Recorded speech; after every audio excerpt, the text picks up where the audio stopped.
Oh man, so we are live, good folks. We are live. We are indeed live, man. Hey man, so we got a nice chill little live stream. I decided to go ahead and tap in with y'all, man. Some things to catch up with.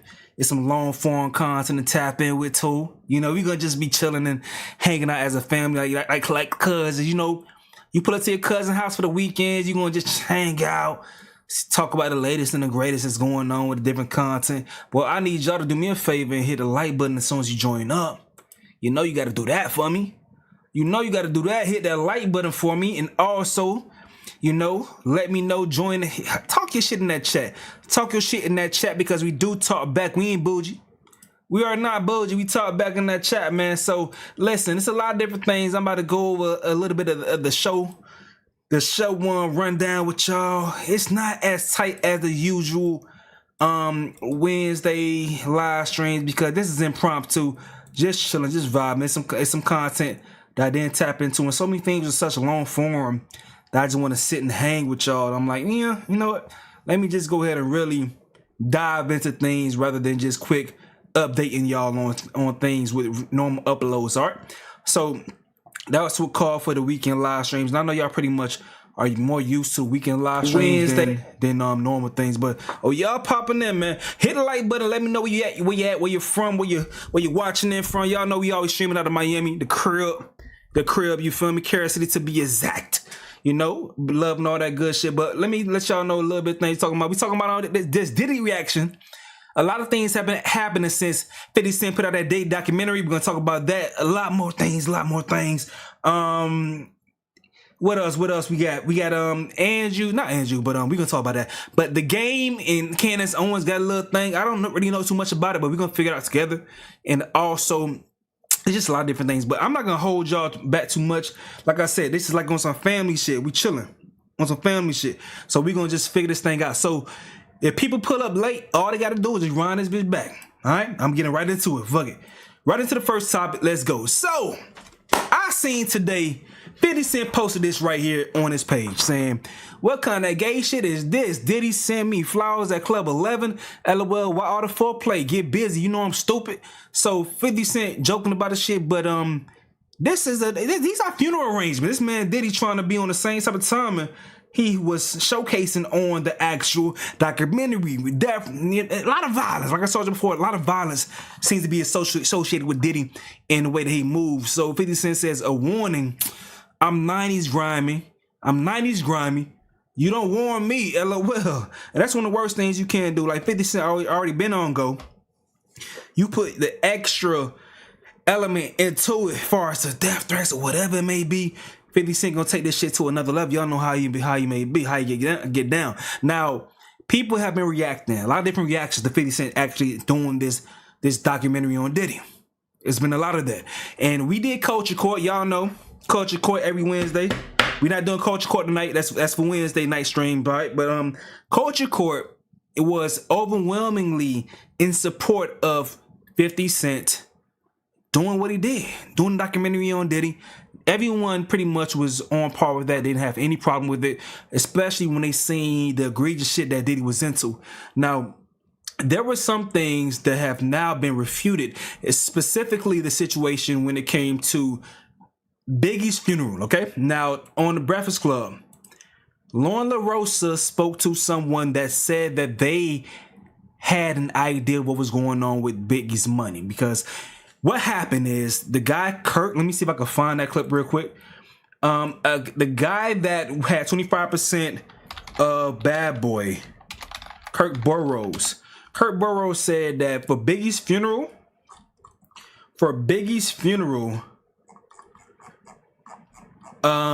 he tried to make, basically, hold on, I'm trying to find the actual clip. Puffy was lit, cited all this good shit about the funeral, and was like, okay, we're gonna do our thing. I want the biggest funeral in the world in New York City for Big. But when he started to see the calls, Puffy said, fuck that, we're gonna put the shit on Biggie's expenses, his budget for his record deal, and his family would never know. All right, so a lot more things happened, as well as Kirk also alleging that Since Biggie renegotiated his contract right before he died, his family, the state did not know about that. So Kirk, do this for me. Nigga, we gonna go ahead and just keep the signature towards the end of the paperwork. Whatever happened in the middle of the paperwork, we gonna swap that shit out. All right? I can't find the clip. If I find the clip, I'll let y'all know. But we gonna swap that shit out. But hold on, I'm trying to pull this thing up. Since Kirk refused to do that for Diddy, he was eventually fired. And before that point, he had lost his stake in Bad Boy due to folding after Diddy put some pressure on him with a baseball bat. You know, he signed over his stake on some shit. He admits it was a bad decision because obviously Bad Boy went on to profit a lot of money. But that was the thing. Let me see if I got some. Probably use this audio right here. I can only play the audio. Once again, I'm eventually gonna play what someone came to refute this right here. Lauren LaRosa said that she had a statement on the Breakfast Club, but this is what was said first, and then we'll come back to that. Give me a sec, hold on. I can't hear that. It's just only playing in the other over there. Boom, boom. All right, back.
All right, so you get the gist of it now.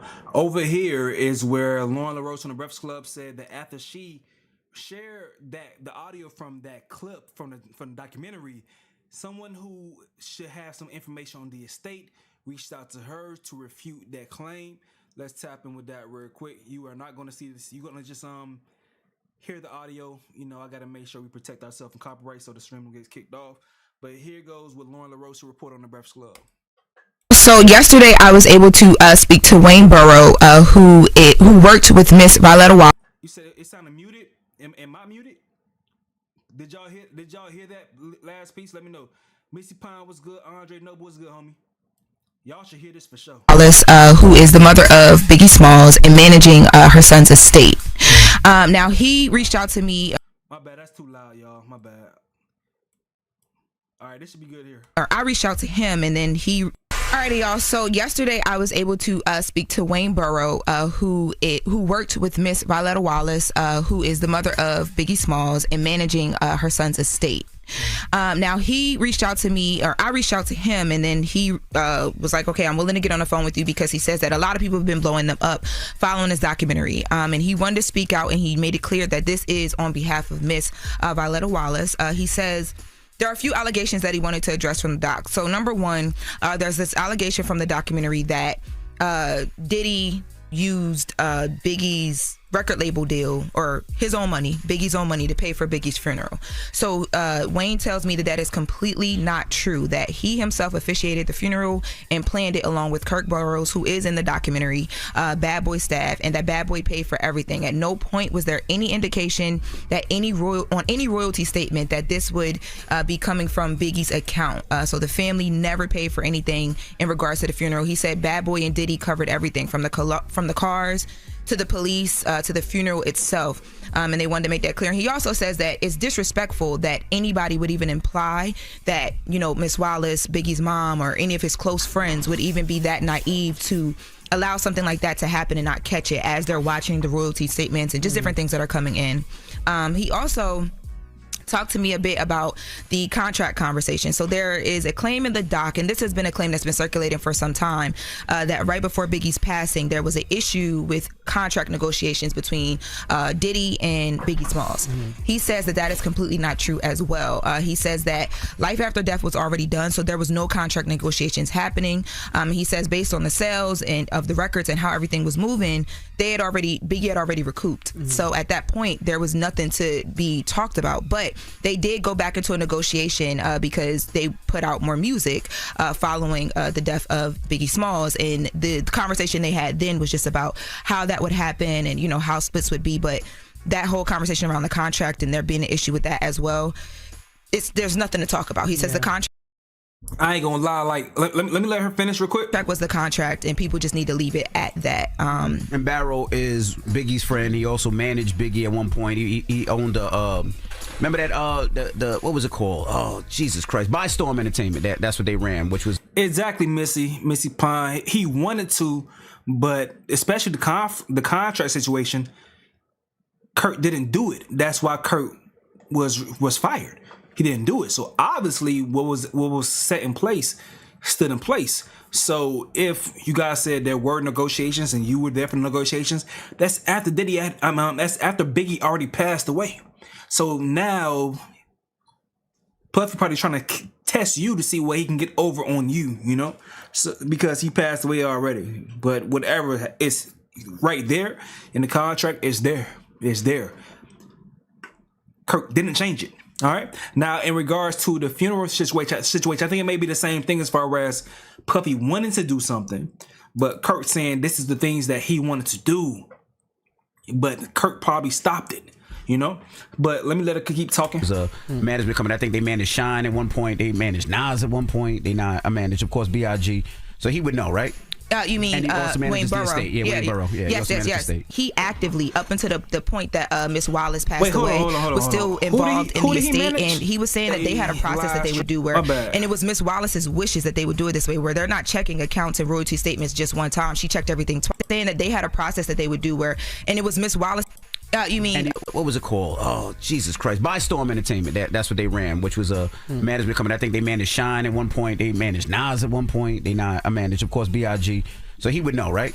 You mean Wayne Burrow? Wayne Burrow. Yes. He actively, up until the point that Miss Wallace passed away, was still involved in the estate, and he was saying that they had a process that they would do where, and it was Miss Wallace's wishes that they would do it this way, where they're not checking accounts and royalty statements just one time. She checked everything twice. It was very important for her to make sure that the money and everything was like paid attention to very heavily, because she wanted to make sure they didn't owe anybody anything, that they weren't up under anybody, and that they weren't being taken advantage of, because she wanted to make it where Biggie's kids and her grandkids could live a good life after he passed away and after she left this earth. Would she be paying attention to something that happened so long ago, though, like in 1997, a funeral? They said they was on it as soon as Big passed. They said they were on top of every last dime dollar, because they wanted to make sure that the kids would be straight for life. Yeah, she said that was really important to her, even down to the fact that when they decided not to go back into a deal after they knew that Biggie recouped, that was her decision to do that. So she has been on it since. And he did say to me that the only reason why he's addressing this, he's not going to speak to anybody else, but he wanted to speak to us, and only wanted to address it because it's not fair for the people who,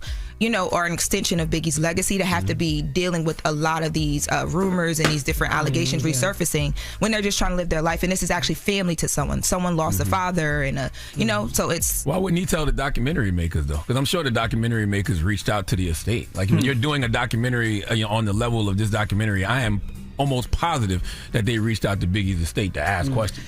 He said he didn't want to be bothered until he didn't have a choice but to be bothered. Oh, well, that's ridiculous, because now that whatever he's saying, I don't know if that's the truth or not. I don't know if those are facts, but I know the narrative, because of the documentary, is way bigger than anything that he could put out now. I think they also told Lauren that they hate the fact that Biggie's name is mentioned in all this BS, that they didn't want Biggie's name in this bull crap, and that was a part of it.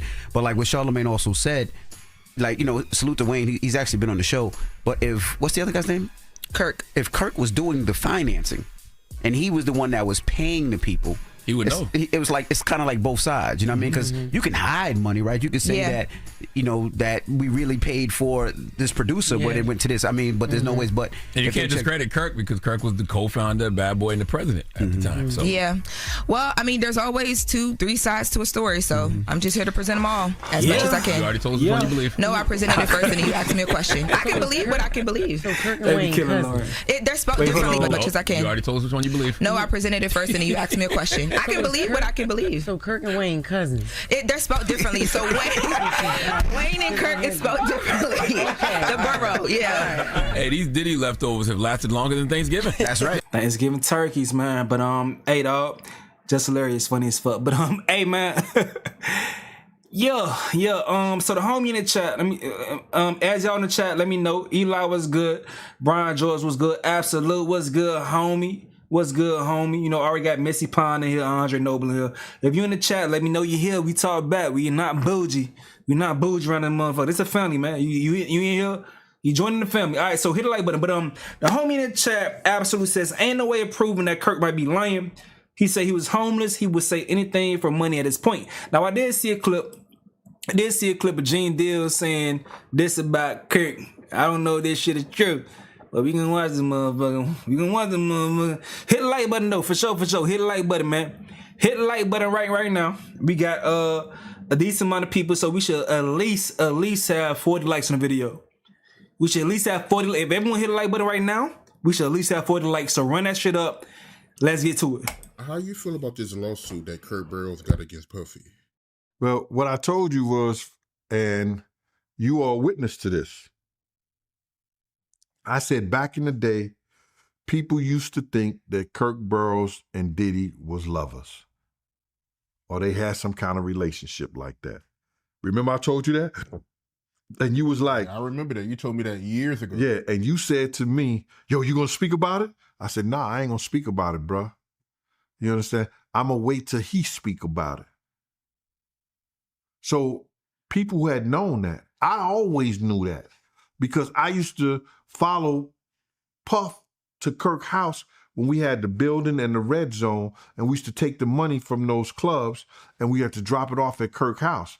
So we wasn't dropping. He would, he was staying there. If you spending the night at another house and you got a apartment with your girl somewhere else, okay.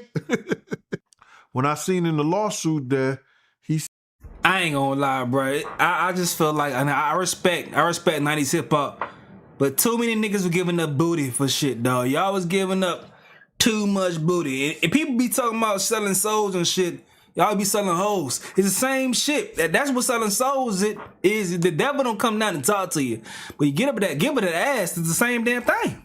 Same damn thing, bro. People be man. Said that Kirk said that Puff was S.A.ing him, sexually assaulting him, sodomizing him, doing all kind of things to him.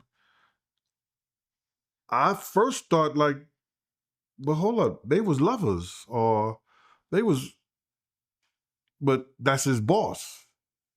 So maybe the boss cannot have sex with people. The CEO can't have people that work for them. And that's why it becomes illegal. At the end of the documentary, Kirk did say that Diddy was doing some things to him. But on the outskirts, especially with a lot of frivolous lawsuits, you may think, oh, this is just a nigga piling on. But Gene Deal saying in real time, in the 90s, people felt that way already about their relationship, their friendship, or how they interact with each other. So that's the thing. But hold on tight, though, because Gene Deal exposed that he has a motive for having a certain position when telling these stories. I don't know, bro. It's the law. The law is funny.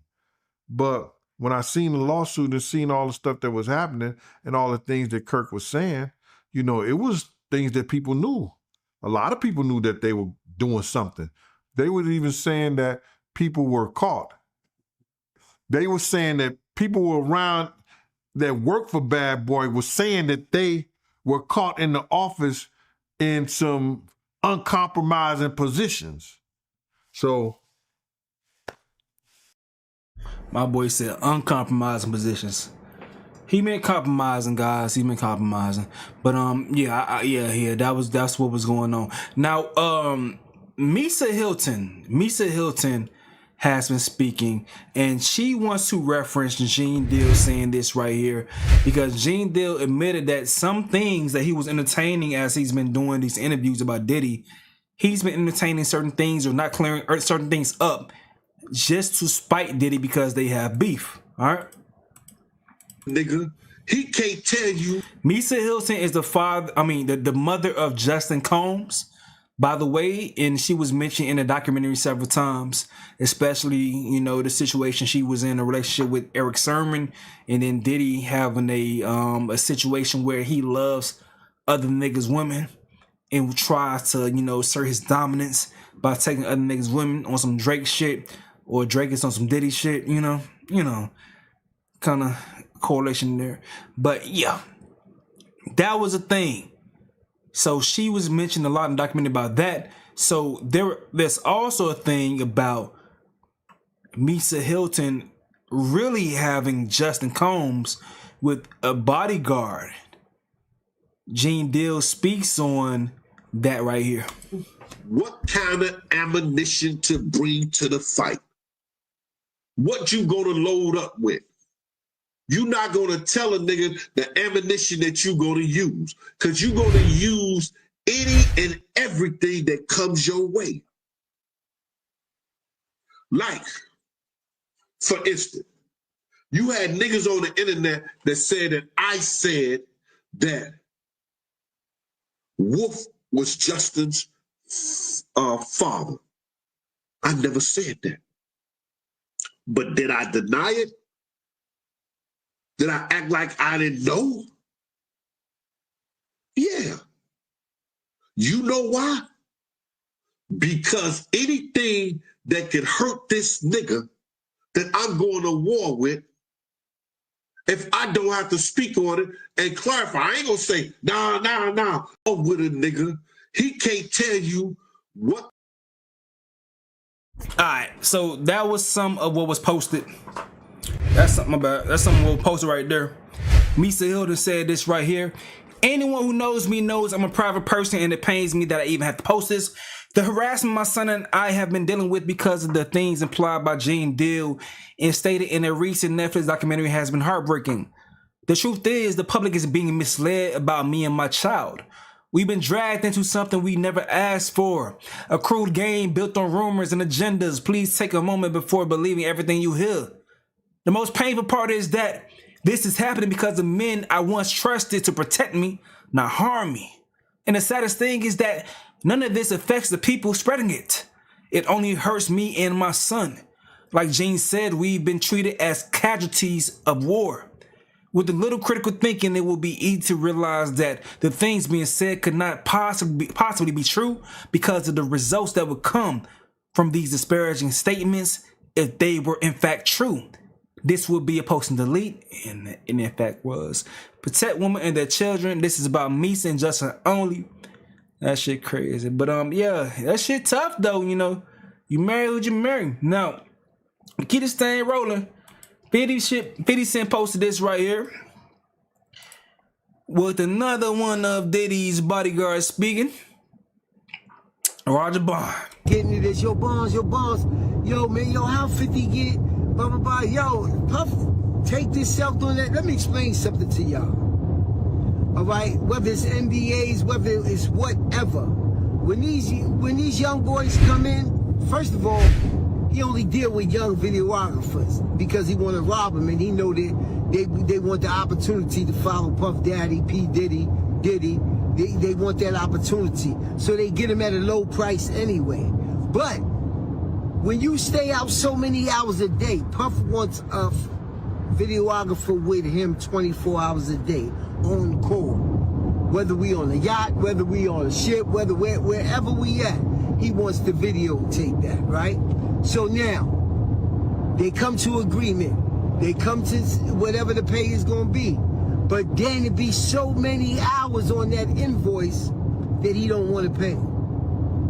He gets in touch with the office. He gets in touch with the chief of staff. Yo, what is this I'm paying? What is this I'm paying? You know what you paying. You was outside all of these hours. Look in the chat, Babs is all business. Hey, when the first time Babs on the documentary, you heard her voice first, and I'm like, I know that voice from my damn childhood. That's Babs. Babs has such a distinct New York voice, dog, and a lot of New York women sound similar, but Babs, I knew that shit was Babs. It's 160 something hours in a week. You was outside 140. That's the invoice he put in. So now, being if you got a contract and he don't stand to that contract, guess what happens? He could do whatever he want to do with that footage. So now that footage goes to the highest bidder. And 50 had to be the highest bidder to get this is business. You know what I'm saying? Everybody ain't in love with you. Everybody ain't dedicated. Everybody ain't loyal to the point of stupidity. Trust me, because I'm getting it as you. Facts though. All right, now the JBP spoke in length about this shit. Joe Budden having a lot of praise for it, so y'all know for copyright sakes we cannot show you, but I'll let y'all hear what the JBP got to say. Then we'll have our little comments and everything. Y'all let me know what y'all got to say in the comment section. Let's keep this shit rolling though. But after this, we're gonna move on with a couple of updates for station, all that good shit. But let's see what the JBP had to say about this. Let's get right to it. I was up at 5 a.m. watching The Reckoning. Right to it. That is the Puff Daddy piece, executive produced by 50 Cent. I don't even think that's fair because there's a lot more names involved in this piece. Oh yeah. But 50 is kind of, he's the star name. Yeah, but it's mad other names. So, but fuck it. Executive produced by 50 Cent on Netflix. It's a 4-part series. Was there any other industry names on there or just other names? That's what I was about to say. Let me see if I can. Just out of curiosity. Like any names that I people saw it. would know? No. Oh, okay. No. Gotcha. If that's what industry name to know. Yeah. You know, I was thinking like record execs or anything like that. Oh, No, but it's not just by one person is what I'm saying. Like, I'm sure those people are accomplished and have, so this is them coming together, and it's my point is it's a very well done piece. Yeah. It's a very well because I thought initially it was gonna be very petty, but 50 Cent did an actual documentary because he didn't have creative control. He was really like the face of it, but he didn't have creative control. And he was an executive producer. So when you're executive producer, sometimes in film or feature things, you're just actually just providing funding for it and promotion for the project, not actual creative things. In television, it's a little different, but this wasn't television. Depending on who I like well done documentaries. Me too. Let me put it that way. Me too. I'm glad it wasn't a quick hack rush job.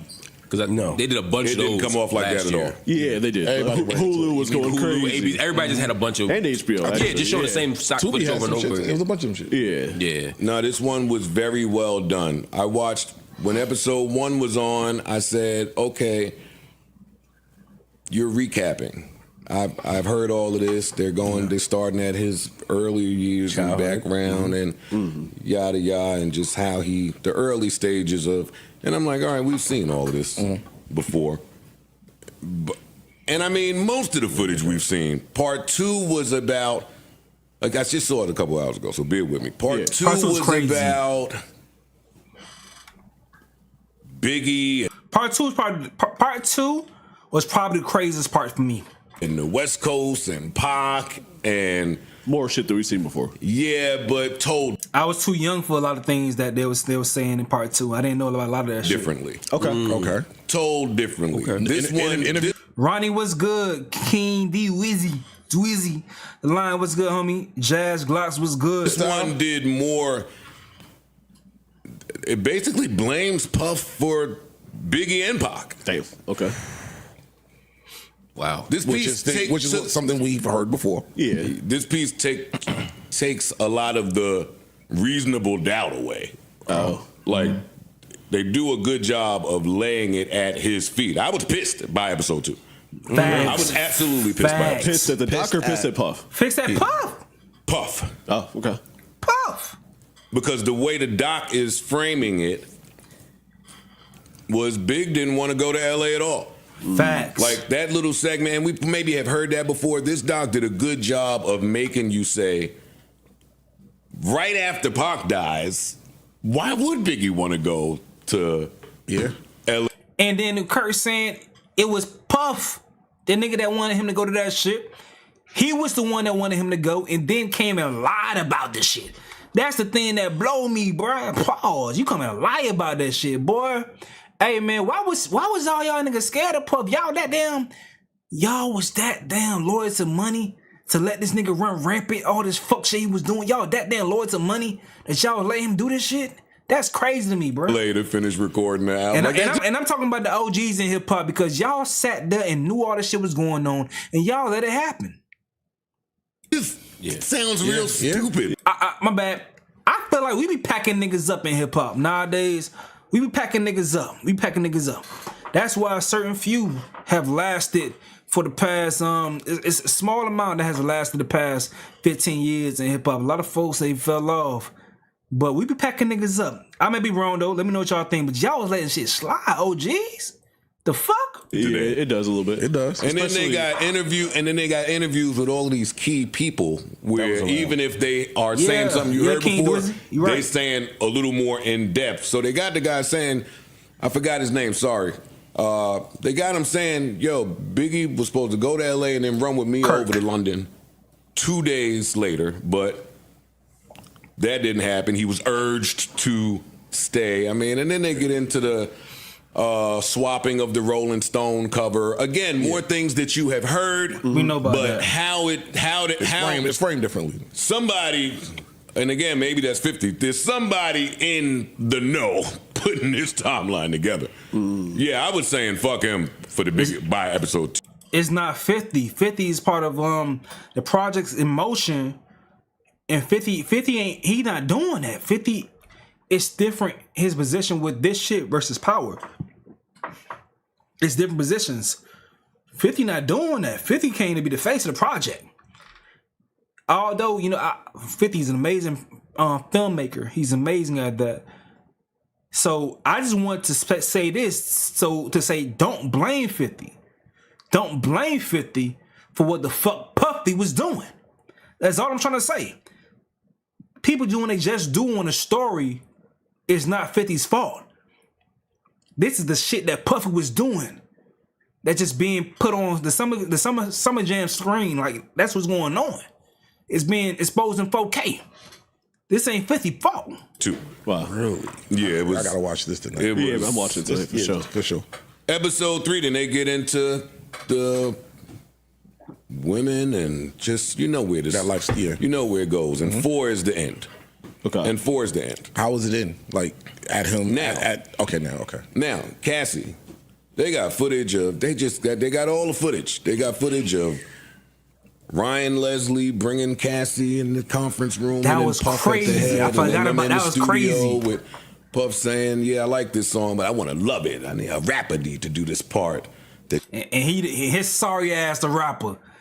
Hey man, I gotta call my boy Sensei Rip because he cool with Mark Curry. I gotta call my boy Sensei Rip. You on Ryan Leslie, and then there was no more Ryan Leslie. Then it was Kim Porter was the wife, but then Cassie was the wifey. And then when Kim Porter would come around, it was send Cassie to go to the spa or some shit because they couldn't be around each other. Then they got fucking Albie Shore in there. Got Eric Sermon in there talking about Misa. Yeah. Wow. When Puff met Misa, yada yada. Like it's just a whirlwind of shit. Yeah. I won't call it a hit piece because they did focus on his success as well. Okay. And that's the story they were telling. Is like, but the success drove him to be a monster? Exactly. So if you want to call it a hit piece, call it a hit piece. But oh well. my point is, oh fucking well. You can call it a hit piece, but yes, the success is important to show why he felt confident in being the person that he was and why people let him get away with it. Because you got to think about it, maybe 20 years from now, some 12-year-old, maybe on Netflix or whatever, may stumble across a documentary, want to learn about Diddy, want to learn about Puffy, and this is some shit they may see. They may be like, why the fuck they let him get away with this shit? They'll see that. They stumble across the Surviving R. Kelly shit.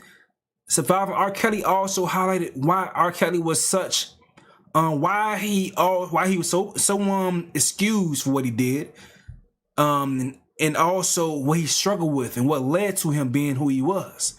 What makes the perfect monster? We always gotta understand what makes the perfect monster, you know? Is that how they framed it? No, I won't say that. But the guy that got away at every turn and continued to rise and rise more. And then when this guy did the Danny Kane, they went into the whole making the band That was shit and what that looked like with today's ears and climate. That was crazy. His relationship with Aubrey and how he was sending her shit on some. Did they put her in? Yo, I'm masturbating tonight. I'm gonna think. Hey, what's up with what's up with your co-host Joe? Why this big ass? This is a very important thing. Why the fuck none of them watch this shit? What's up with your? They ask him all these questions. What the fuck? Why the point man is the only person that watch this shit? Think of you and I want to fuck, and when that didn't go right, then they pan right to the footage of him kicking out the group, and she looking at him like, oh wow. She looking at him like, yo, Did she speak? Did she speak in the doc? Huh? Did she speak in the doc? I think so. It's all fuzzy. It's all fuzzy. I know you just. I know. You go rewatch it. You have to Oh rewatch no, it. this is. It's all fuzzy, but she looked at him like, my man. Really? Because he's sitting there saying, you're not provocative enough. You're not promiscuous. Oh, shit. Like, nigga, word. Yeah, and then it got into when I was done with Danny Kane, he fucking X'd that whole group, took Dawn, put in Dirty Money. Now it's him in the group, so he's the focus. Now, one thing about me, this is my thoughts on this right here. Did he put himself in the shit? I ain't like that. But when he focuses on just the artists on their own, he's not bad. He knows music. He's good at that. He does have talent as far as his ear. But but his selfishness becomes a problem because he doesn't care about his artists. He moves them out of the way. He only want to extract everything out them to drain them dry. And it's so fucked up. But I don't mind if he said, damn, Dawn is the star. She's the most talented one. Let me give her the biggest look out of this group. I don't mind that. But everything else that came with it is the problem, in my opinion. The story they kept trying to tell was he always wanted to be the focus. Mm-hmm. The executive who had all of these artists, but wanted to be the man. And that's what Suge Knight said, but Andre Harrell trained him to be that way. No, I'm a star. So Suge was right. That's where you insert the Suge speech from the Social Awards. Well, then they got into Suge. They got into what he said at the Source Awards, what Puff said at the Source Awards, how Suge was Albie Shore's bodyguard, and how that turned to executive. And this was just a very well done piece involving a lot of info that you know. What's the lady's name? But framed a certain way and with some more shit. Because they have footage of, and this is what I guess Puff's people was beefing about, they have footage of like 6 days before the arrest. Yeah. They got fresh footage of him in the car. Oh, shit. Goddamn. Him talking to lawyers. I saw him arguing. Yeah, him talking to lawyers. That's the clip that was going viral yesterday, was him in Harlem hugging people. Oh, they didn't do that no good either. The doc was like, and when everybody turned their back on him, it was totally over. Now you're back in Harlem. Now you're walking around. You're a man of the people and all of these. Like, they was making it seem. No, they're not making it seem. At one point, they said he don't fuck with black people. Oh, shit. Damn. Yeah. They said that shit. Wow. I hate that I'm the only one that saw it, so y'all are just like, facts though, man. Because I'm kind of scatterbrained in this whole thing because I was just taken aback. Yeah, well, it seemed like Diddy's people were taking it back too when the. Because I lost sleep. I'm a one man army. So knowing that this is a big thing in hip hop, I lost sleep. I was late for my damn. I went to the gym in the afternoon because of this shit. You feel me? I went to the gym later in the day because this is something you got to be on point with, have knowledge about, to talk about with confidence. So I don't make nearly as much as the Joe Budden Podcast. So with your job being so important, you don't take the sacrifice to watch the fucking documentary? That's crazy. Piece came out with the footage. They said, first of all, they called it a shameful hit piece. But they said, his lawyer said, quote, stolen footage was never authorized for release. So either there's a rat or somebody's lying. I thought that, from what I know, is that the person that records the footage belonged to them. I don't think that Puff, unless they signed some work for hire or something. I don't think that he had time or he had the person sign anything. Because in my mind, I met the person. Don't usually how you sign that shit before you even start recording. Not when you go, not when you going through all that shit. I don't think hasty or whatever. Yeah, what, a person like Puff? I don't think he thought about it though, Freed. I thought the same thing. 5 days before you go on the job, you know they coming to get you. Yep. So you trying to put out some shit. You just record. Well, here's what Alexandria Stapleton said, which speaks to what y'all said. Alexandria Stapleton is the director of the. That's crazy because the whole time I was scrolling through her page, and I'm like looking through her page, like, who's this damn director? I know it's a black woman, but she is a black woman that has a mother who seems to be. Her mother seems to be a lesbian. Father is this guy right here, but her mother seems to be a lesbian who's a black woman, white guy, dad, I think. Yeah. So yeah, that's. I'm just providing y'all information. Do with this what y'all want to. Let me let the JBP keep talking, and I will scroll through. Y'all see what I'm scrolling through, all right? The docuseries. Okay. She's the one that was doing the press with 50 and all of that. Okay. She said, it came to us. We obtained the footage legally and have the necessary rights. We moved heaven and earth to keep the filmmaker's identity confidential. One thing about Sean Combs is that he's always filming himself, and it's been an obsession throughout the decades, which might answer the other question. We also reached out to his legal team for an interview and comment multiple times, but did not hear back. Okay, so it sounds like to y'all point, like they ain't getting no illegal footage. No, it wasn't illegal. It's just the person that gave it to them. You might look at them funny, right? And the reason Puff might do that, like I said, if you're obsessed with filming yourself and you know you're going to prison in 4 days, that might be. Well, he may have had his own doc plans, or I'm sure. Oh, especially if he won. Well, that's the other thing I said to myself watching is like, there's footage from '89. Like, wow. See, I was outside in '94. I can't find a video of me doing shit. It's a lot of footage dancing and shit, of him doing everything. That's the other part that was. I'm telling you, it's good. They had one of his male escorts on, and the dude said every March 9th, religiously, no matter where I was, him and Cassie flew me out. Weird ass nigga, to be where they was at. That's specifically on March 9th. Wow. That's a little creepy. That's what I'm saying. There's a lot of other shit that was just like, and then later on he goes on to say that toward the end of their whatever they were doing,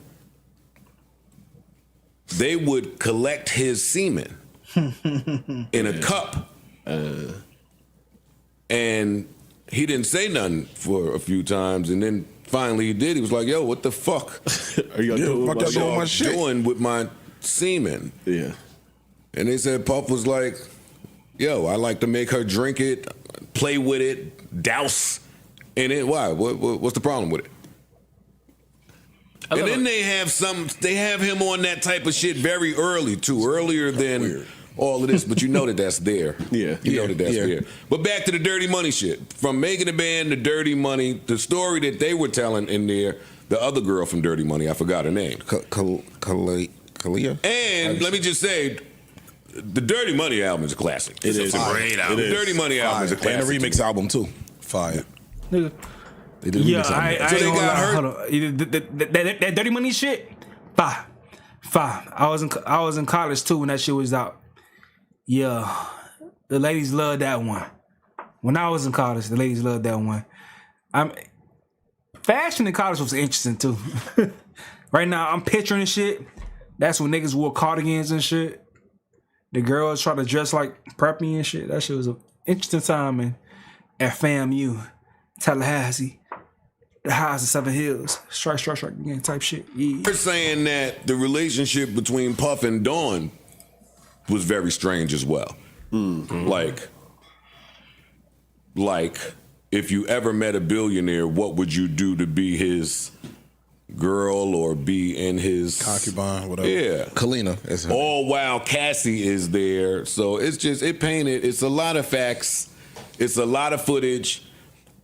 However they got the footage, it certainly helped in this story they were telling. It did. Right. It did. Wow. It did make you feel like at the end he didn't get enough time. Really? It would have to. They show the shine shit. Yeah.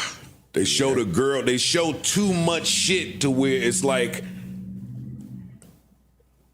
if you don't believe this, or if this didn't do it for you, or if this didn't do it for you, it's like certain shit is too consistent in the story that they tell. Did they mention anything about the trial, like where the state fucked up, or the feds, or whoever was trying it, or anything like that? No. Before every episode, they did the black screen with the words, Puff is serving such and such. He is charged with such and such and such. Got it. He wasn't charged with such and whatever they said on the black screen. I don't even read them shits after once I see it saying the same thing. But right. Yeah, what a fucked up start to the morning to watch it. It wasn't That's great. Heavy. And then it's banger after banger after banger after banger in this. Oh, they had the music? I mean, you can't tell a story without. I didn't know they had license for it. That's why I was. That's some of the music. I mean, Benjamin's came on. More Money, More Problems came on. Might. The awards with him perform. That's nothing. How they got a license for that shit, dog? Like Puffy, he's an exec. How they get the license for the songs? That threw me off. With Sting coming out is like and even that is real sinister if you get into what they're trying to say. I wonder how they got that. I guess that's fair use. It's fair use. Oh, right. Yeah. Whoever was in charge of collecting the footage and the clearance and the paper clippings, they did the right thing. They did their thing. Yeah, you went crazy. Yeah. Facts though. And then Puff is saying this shit is a hit piece because of that little clip they got going around of him saying, I need a shower. And I hugged 150 people, so I need to bathe and cleanse myself. I need to hand sanitizer. Oh, buddy. That ain't it. Who cares about that?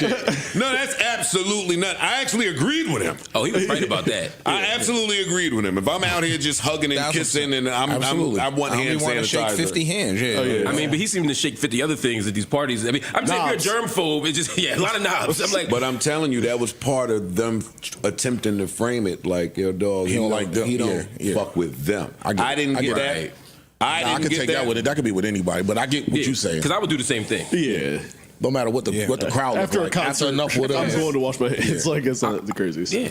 Then from that to the Ciroc deal, like this guy has been the pinnacle of success for. They got into Sean John. It's like this guy elevated. Has had.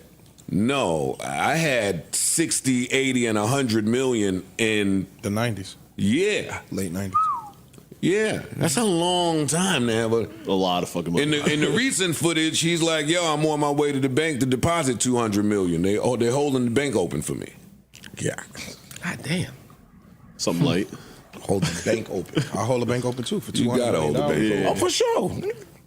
You want the manager? You want the boss? Especially if you understand how banks work. Yeah, word. What? Yeah, they gotta take that 200. The bank can stay open for a week. Bro, if you bring in $200 million off of 200, they gonna make $2 billion, $4 billion, whatever the fuck they gonna make off your $200 million. Mm-hmm. Yeah, be open. We'll leave this shit open. You can come next Thursday. Yo, we won't close. You want flat or sparkling? Okay, we'll leave it open. You talking whenever about? you feel like it, just show up. Crazy. It left me saying I just wish he had like real friends at some point. How can you have real friends when everyone that comes around you, you're trying to find out what you can extract from them? How can you take advantage of them? You don't build real friends from that mind state. You grow and build with real friends on a genuine level. You don't get real friends in that way. Like it's impossible. I don't see it. You don't get real friends from that, bro. That's not how it You're works. making that much and you worth that much. You don't get that. And you that type of. You don't get that. No. And I'm not saying that he don't. But I'm saying if you're that type of person, can you even have real friends? Well, that was going to be my question. Because, I mean, we see other billionaires. You can have real friends. If you're that type of person. You don't have real friends. You have real associates. Because if your mind if your mind works like that, you only think of people in the way of like Negan off of Negan from fucking goddamn I'm having a brain fart. The Walking Dead. People are resources. People are resources. Negan didn't want to kill nobody because everyone is resources. You know, if you think that way, you're trying to find out a way to use everyone you're coming involved with. So it's no real friends at all. Especially when you realize they're not beneficial from you. His only friends are probably people that he perceived to be higher than him. Everyone else is just like what they can do for him. When he was talking to the girl Kalina, I think that's how you say her name, the girl that was in Dirty Money, and he was just talking about her in the way of what she would do for him. I know you would die for me. Woo, woo, woo. Nigga, what would you do for her? Would you die for her? Fuck no. You want her to write this, that, and the third for you or put out a statement for you. You won't do that shit for her. You won't even give her $5,000. But the first thing, when you find out how she's useful in your story, your situation, when Don filed a lawsuit against you, you know, oh, she's the obvious person that can counter this shit because you know that she's enamored with you. She worships you. Calls herself K. Diddy. Let me automatically call her. But you won't even help her when she's in need, knowing that you have $5,000 to blow on probably just drugs for the night. $5,000 just to give a hoe for no reason. $5,000 just for a freak off. You can't give her that shit, especially when you seen what you went to jail with. As far as what was left inside your hotel room, you had well worth. What I believe, in my opinion, I think it was much more than $5,000 is stupid buck shit. But to save your life and reputation, you call that girl. That's fucked up. That's fucked up. Niggas like that don't make friends. They meet people in a way in their mind. They're trying to evaluate every single person that they meet and find out if they are, resourceful or can they be used in some type of way. Fuck out of here, bro. Can't make no fucking friends. You can have real friends. I disagree. You can. I don't think so. I think that the narcissism in these people will real friend. We saying it under the. It implies that the real friend is a good guy. Yeah, but the real friend, will be the one to hold you to the fire or make you accountable for certain shit. And certain narcissistic people with that level gonna kick the people away from them. Yeah, you get away from me if you're telling me the truth. Not necessarily. Well, let me ask you a question. I'm not saying that because I do think that he has somebody somewhere that is a real friend. That was gonna be my question. Does anybody know who that person is? Because I've never heard. Like people like Hov. He has a crew that he came up with. A lot of other Dre. I mean, there are people who are billionaires who have crew. I never heard of like a long-term close Puff friend. D-Rock, you said? Okay. Yeah, I'm asking because I don't know. I think there are names out there the same way he just said D-Rock. I'm not gonna name names here, but I do think that could be that will hold him accountable. Yeah, that's good. It may not be many. And I don't want to sound like I'm vouching, confirming. No, I can't confirm, but I ain't going to sit there and name names. By hearing some of these people talk, a lot of people looked at it as a benefit. I sense a lot of fear also. He instilled fear in some way. I was just telling JR the same thing. Like, people were scared of Puff. You know what I mean? And this is why somebody would record footage and he wouldn't have to sign a document because the nigga wouldn't even play with Puff and do that. Puff would have to be incarcerated in order for a person to even play with him like that, to even give up footage. Nigga wouldn't do that regularly. He wouldn't even need any contracts. You know what I mean? Because as I stated, JR and I met the person who was capturing the footage. You know what I mean? So. Oh, shit. But Did you get a sense of what the footage was for? Did they say anything to you about it? Yeah, well, it was full recording. I mean, it was outside the courthouse. They were recording the sons. Like, it was a thing that, like Joe was saying, he was trying to record. It was told to us that, trying to get a documentary, Puff wanted to record this. Want to record this whole journey because Puff felt that he was coming home. So that's what he wanted to do. Okay. But it just did a whole 360. Of course. 180. Make a lot of sense. 180, palm Sorry. The world has never seen nothing like Puff. Puff is in that. It's my job. Puff is in that stratosphere. Yeah, a different. The world has never seen nothing like this before. Like, even watching it, you never saw a sinister, mega talented, more talented than everybody / by gangster that sold it. Like, this guy. You said by gangster? is in his league of his own. He is. It's dark and it's twisted, and there's some other words that come to mind, but you ain't never seen. I mean, that's been the thing that's been said, whispered for years. When it was like everybody that left there had to run to some religion at some point. Like, what did you see there that was that bad that I got to get away from this nigga and get religion? Goddamn. Mm-hmm. And I'm telling you, with all of this shit, I still think that if he comes out and says the right rehabilitative shit, America loves a redemption story. There's a path. I think for sure. I think absolutely. His resilience, his persistence, and his just overall willingness and drive to win is something you can't teach. He's also really smart at doing things like buying 1,000 turkeys for the jail. Like, he's gonna do some shit like that where you're like, oh, he's not such a bad guy. And he also got powerful friends. That's a winner, bro. Like, we keep forgetting that part. Who he has dirt on. Yeah. And they know that. Yeah. But I think even don't shout out there, y'all. Make Puff be the black Ghislaine. I ain't saying it like that, but I'm saying, yo, Nick. I'm sure there was a couple cups floating around that. I'm talking about what he possesses. Yes. I think the shit that he possesses, and just, again, we heard the stories of him going to Howard, but he's driving from D.C. to New York in a Rabbit.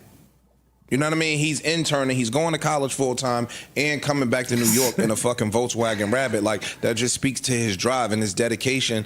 Barley E, what's good, homie? T-Lane, I'm sorry, T-Lane, how you doing? To be great. Like, everybody won't do that. And I think that certain niggas just got that in them. Yeah, they just got that in them. That nigga is a different level of persistent. That nigga said can't stop, won't stop. Yeah, bro, like, it's just different. I think if Puff hit the ground today and he was broke, I think in 5 years, Puff would be back at multi-million easily. Like 100 million in 5 years if he was dirt floor poor.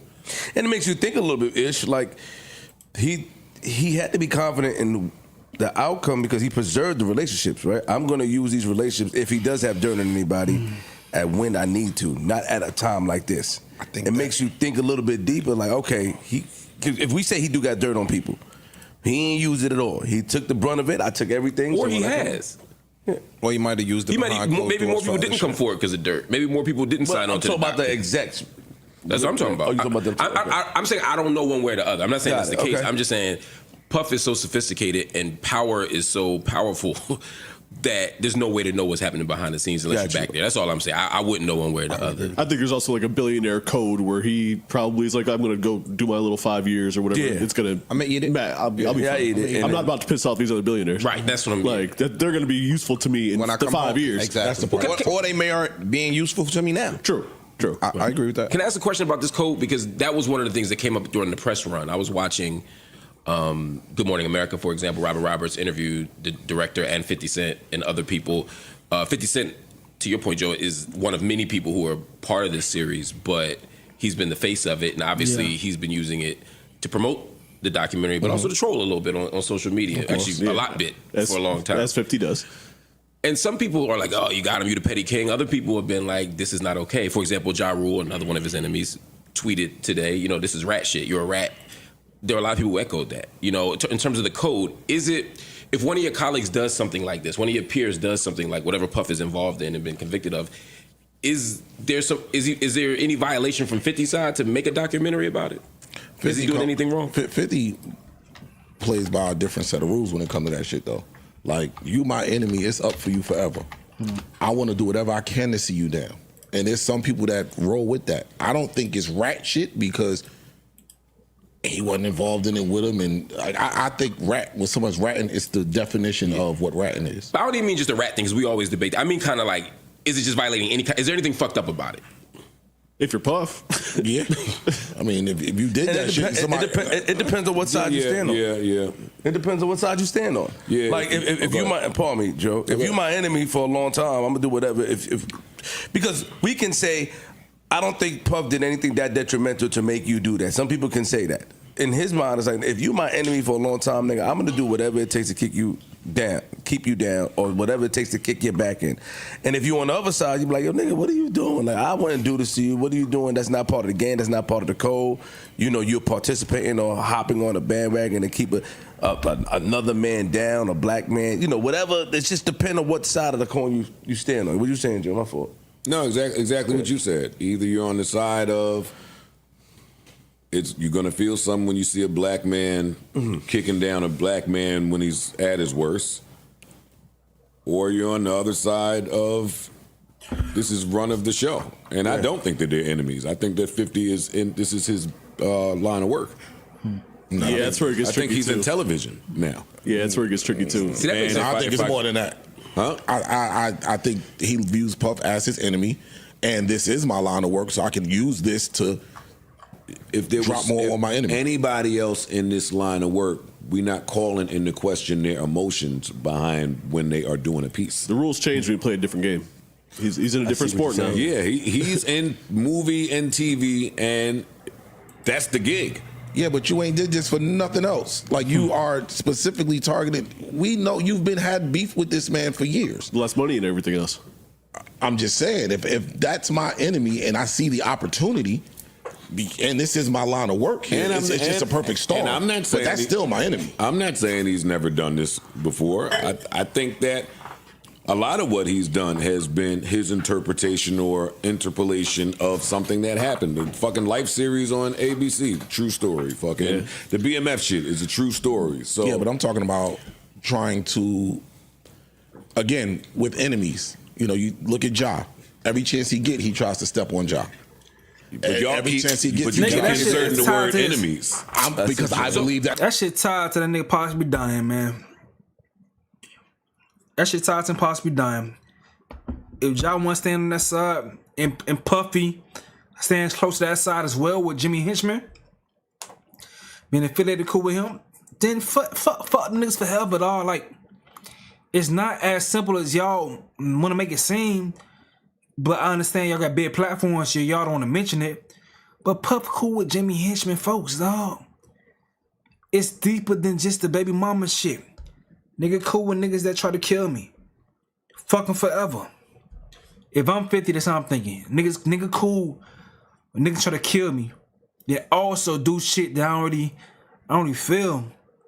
It's fucking forever. As soon we about to listen to a little bit more of this show. I'm about to step away for quickly a second. Probably like 2 minutes. But then we can probably gonna move on from this shit. But let me let the JBP keep talking. And y'all are going to just see his still image for a second. Hold on. That to be his enemy. That's all I believe. 50 so maybe believes that's the that to be his enemy. How? Okay, then why are they enemies?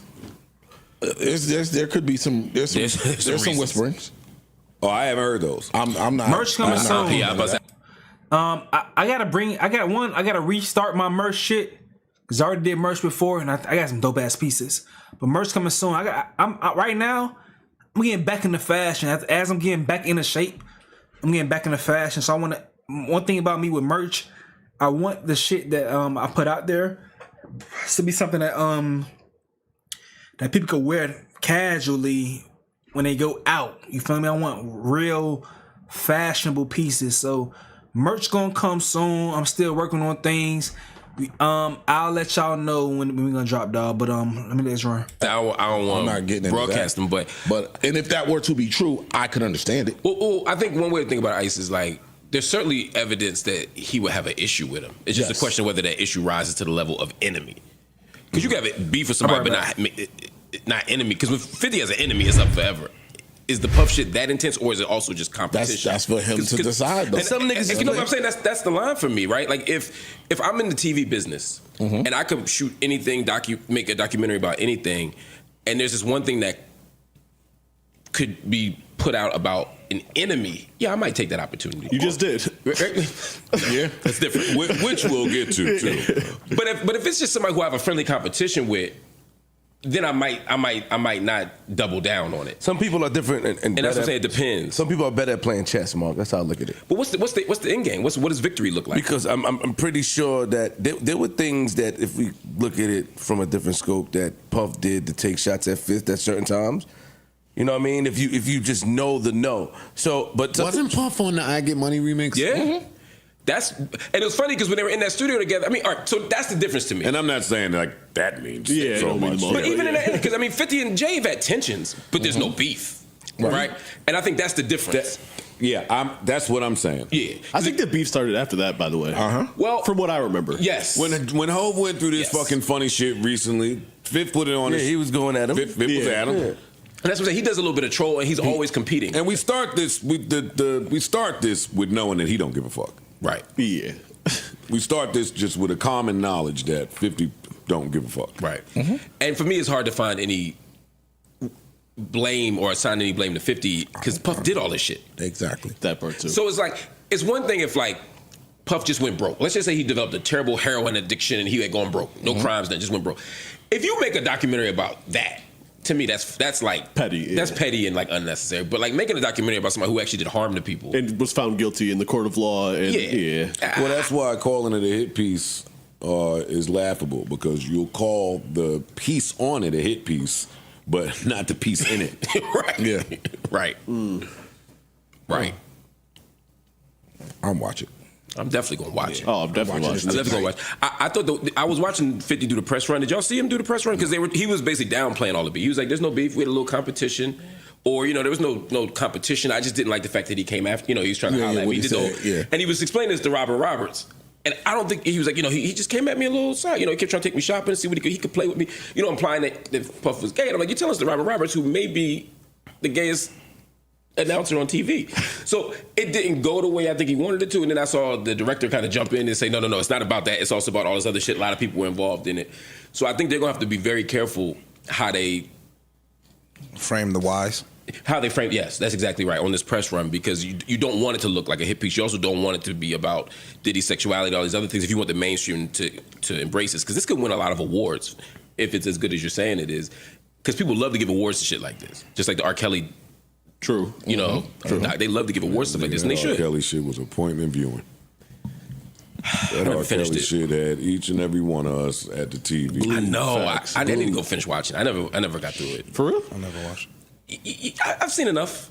Okay. I didn't watch being around enough molesters in my day. It was hard to watch. It wasn't. It was great. In terms of cinema, in terms of the doc. Sometimes I gotta take a break from that stuff. I can dig it. That makes sense. Yeah. And I feel like I should close this by saying, with all of that said, none of that was my personal experience with Puff. Because I hate when people do that. Like, you think because somebody was with somebody that now they saying something that they saw. No, I'm talking about the piece. And it's damaging. What you about to say? Nah, you know what? And I know you closed it because you don't like that. But what I battle with is that when you know someone and you know what side of the coin you'll stand on, to watch someone that you know and then you look up to or whatever, when they just take another turn or do something that you may not do, it's very life is very tricky sometimes. Not tricky, but it's a hard pill to swallow because man, I ain't gonna lie. Do I respect this because of the respect that I have? Because I wouldn't do it, or do I understand it? And that's where it becomes like for me. I'm only speaking for me personally. You know what I mean? It doesn't matter, but it's a battle. Because then you try to find, if you like somebody, you try to make excuses of why they're doing it. Justify it. But then say that there was a lot of opportunities for me to do things to people, but I'm not on that level, but I never did it. So facts. It's crazy. That's all I want to say. I'm sorry. Nah, you speaking real shit, Flip. People are gonna find excuses for the people that they love, but when you really want to break the shit down, shout out to FYBJ Main. When you really want to break that shit down, people be on some fuckery that you cannot defend. All right, so that's the Diddy topic. That's the Diddy topic, man. Diddy been on some fuck shit for a long damn time. But I'm ready to keep this shit moving, man. Let me see what the next thing we're talking about. Once again, it's a light stream tonight, man. We not doing nothing too crazy. Not doing nothing too crazy tonight. But I did see that Candace Owens is a set with The Game got a song called The Assassination of Candace Owens. And he's speaking on it. She's speaking on it. So, my bad. This is what we gotta say. Yo, what up? It's The Game. You stepping in the shade room with me to check out my new Gangsta Grills mixtape with DJ Drama, produced by Mike and Keys. Yo, what up? It's The Game. That's all I gotta say. But all right. So Candace Owens saying The Game dropped his mixtape today with the featured song "The Assassination of Candace Owens." Lyrics: "Who would kill Charlie Kirk?" So what's going on? This is America. Let that woman speak. Nah, pause that. Let that woman speak her truth, and I will love her like my mama, love her like Kamala, love her like Obama. Truth is, truth hurts. It's like a next shot. Who really killed Charlie Kirk? And his body is not yet settled in the dirt. Why you carrying on like that? Are you Andre 3000 verse? The Game, who is a hip hop rapper, is releasing an album, and he has a song on his track list in this upcoming album that's entitled "The Assassination of Candace Owens." I'm having like the best year ever or something. I don't know. Why The Game? Why has it got to be song number 13? What's going on? This better not be predictive programming. Okay. We know how Hollywood gets down. Okay. We're reading your books. Anyways, he was asked this exact question, why? And he gave an answer. And here's what The Game had to say.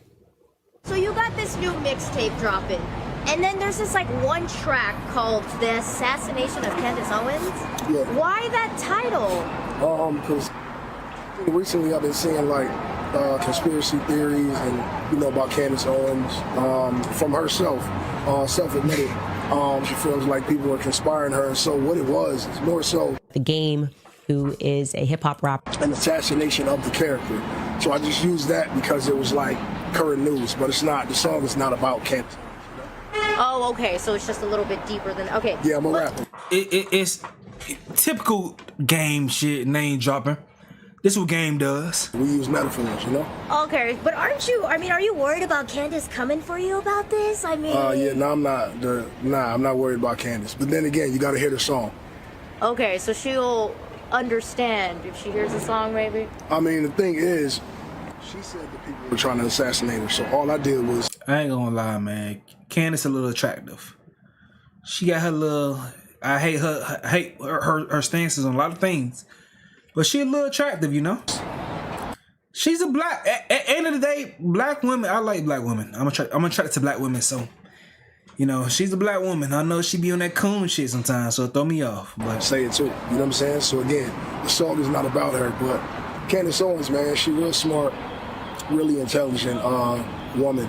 But if she comes for me, I mean, it is what it is.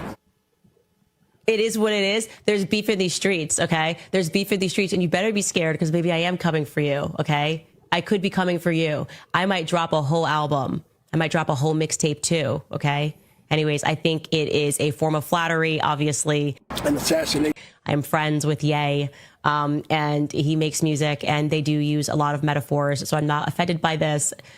Do I love the timing? Could I get a break for 6 months, maybe, and not have that title be there? Sure, but I'm totally okay with this. I think it's kind of cool. I actually kind of think it's cool. I hope the song lyrics are cool, and it's not a diss track, and it's not going to be like Eminem crying about me on a whole album, but... I look forward to the song. I hope you feel free to use a little audio from the podcast. That would be cool. You could use a strip of me saying something. I'm friends with Ye. All right, so that's right there. I didn't know that. I didn't know nothing about that. I just want to tap into it. But all right, did y'all see this shit? We doing a quick little updates for Stacey. So Jacquees basically is going crazy online because y'all know he had a child with Deion Sanders' daughter. All right. So he feels like she's being controlling and all these things, and he putting out these long ass posts and shit saying I've been very humble and I remain quiet as it relates to my personal business, but more specifically my co-parenting relationship with Deandra. However, out of frustration, I voiced my feelings at the moment because once again, she's threatened to keep my son away from me for the holidays. After we already agreed I could get him for Christmas, I had to jump through hoops, walk on eggshells, and agree to try and work on my relationship with her just to see snow in the ways I was like, is that a thing? Like, I don't have any children. But do people do that? Like, for me and you, no, for you to have a relationship with the child, me and you need to have a relationship. Is that a true thing or is that a convenient thing to say? Like, let me know in the chat right now. All right. So he continues to say, if she gets mad with me, plans immediately change my son. I had to force her to play my music around him to show him who I am outside of being his dad. Hey, bro, come on now, dog. Like, shit like this will make you lose credibility. This is a little ass kid. It's a little ass kid, man. He's a baby, man. He's not gonna remember the damn music.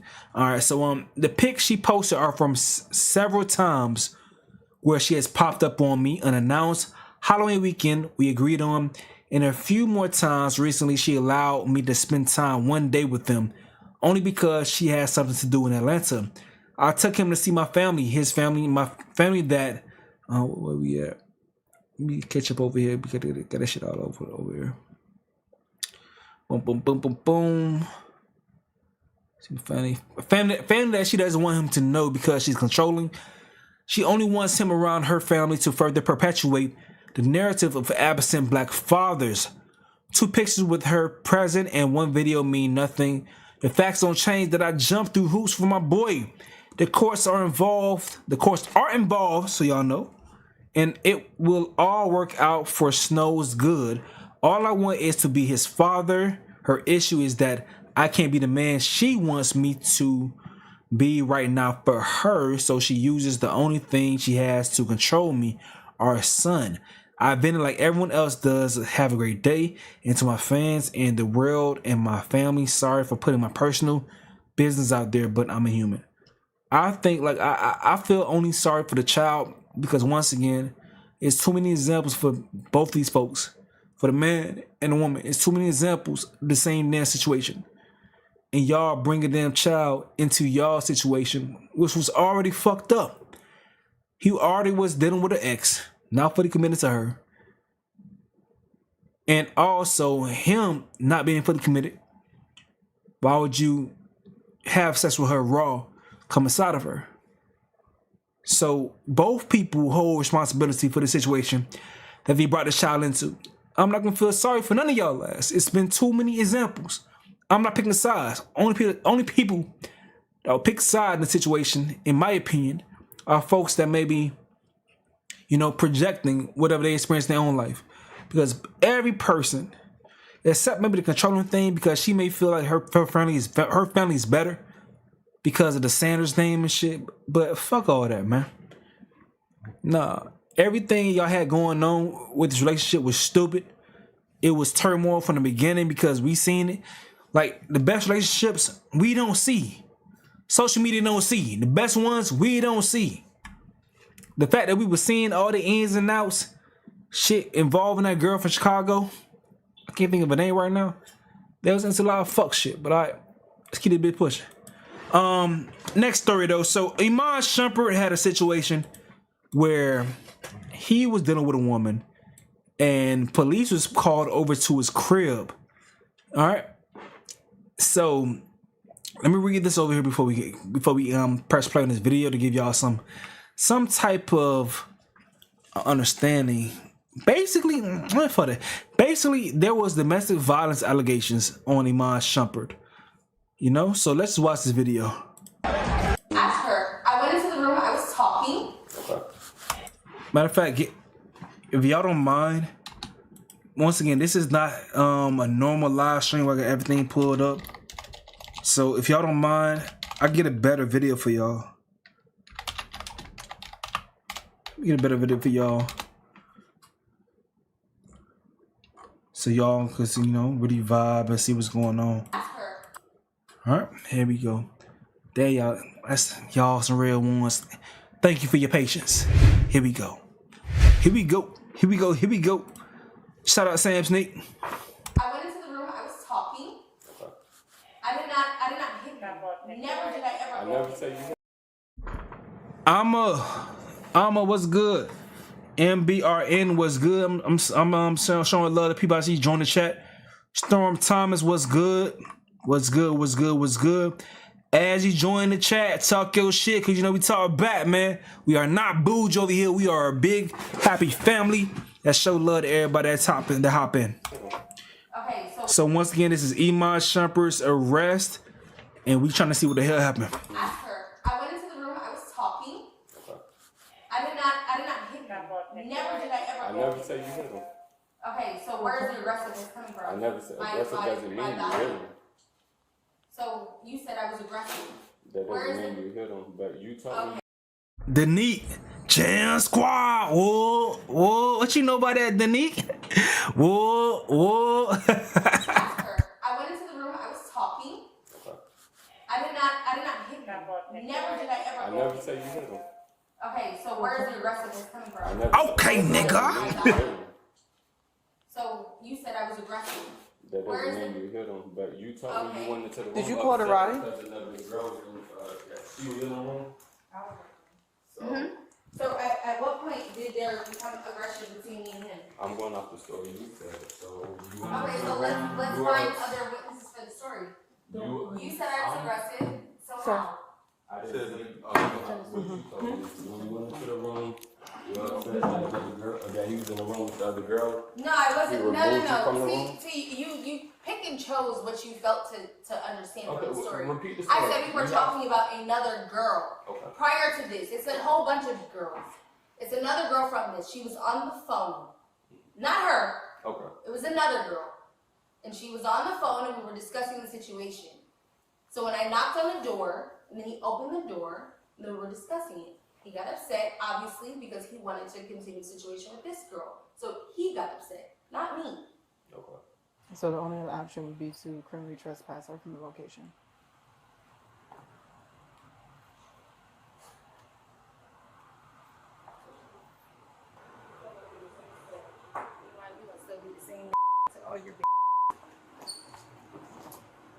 We doing the same thing. See you in court. And on Instagram in the morning.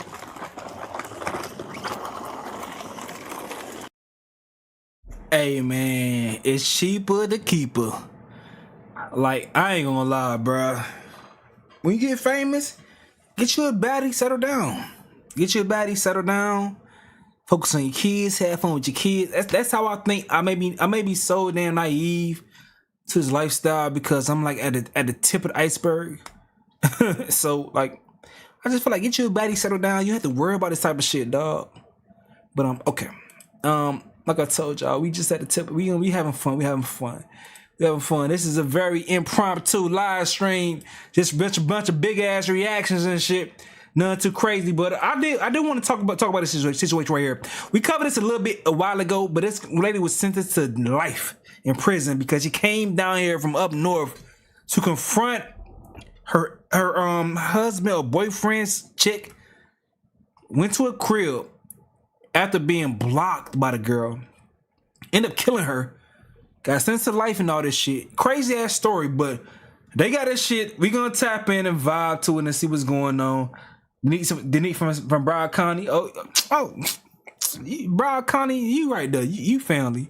Broward County in the building. 954 in the building. Drop your area codes in the chat, man.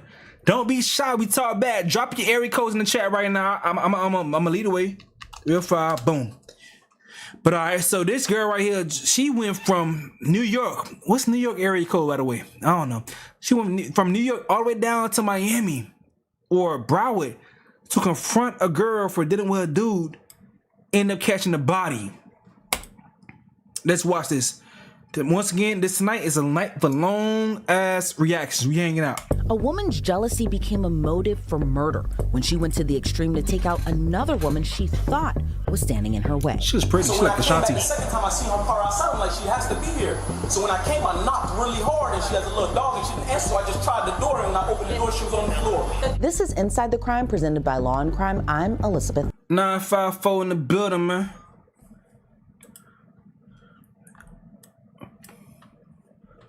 See you. I'm presented by Law and Crime. I'm Elizabeth. Goddamn, what's going on? My bad, guys. Internet acting a little weird.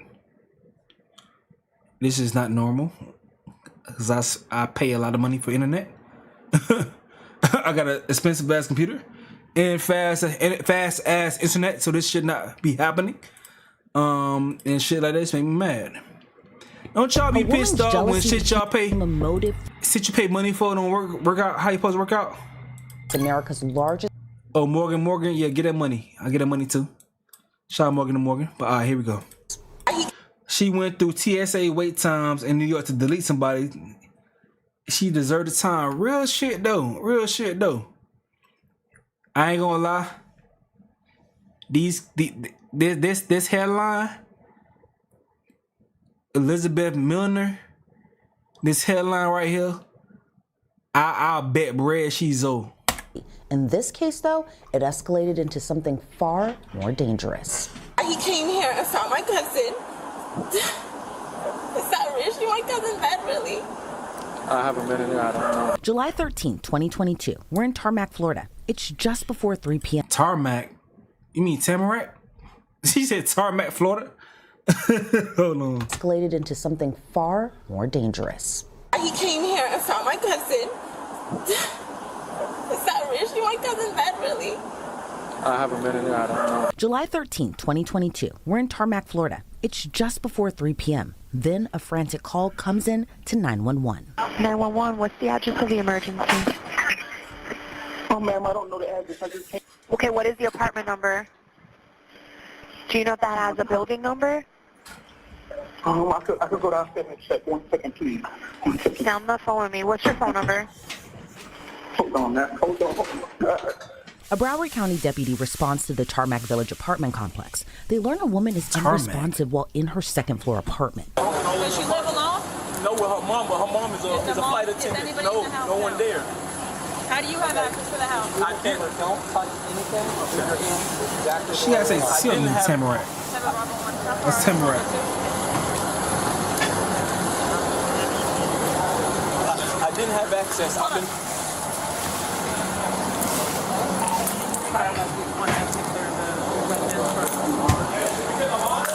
Yes. 200. What number? 200. Liar. How did you get access inside? I don't have access. I've been calling her all morning, and she wasn't answering the phone. And I came here the first time, and I just knocked. And I was like, I seen her car. I didn't see her park in the parking lot. She always parking in the handicap. So when I came back the second time, I seen her car outside. I'm like, she has to be here. So when I came, I knocked really hard, and she has a little dog, and she didn't answer. So I just tried the door, and when I opened the door, she was on the floor. The door was unlocked? Yeah, the door was unlocked. So have you been in the house? Just now, yes, when I just came the second time. Did you see anybody in the residence? No. Are you going to get some more information before I get in there? No. Damn. Okay. All right. When I'm done with this, stay tight. I'm running to talk to a lot. No problem. And just try not to touch anything. Bro, I can't imagine. Imagine pulling up on your girlfriend and she, boy. Hey, boy. I put up, boy. I ain't even gonna say it. I don't wanna imagine it. Pull up on my lady. Right now? Okay. Yeah.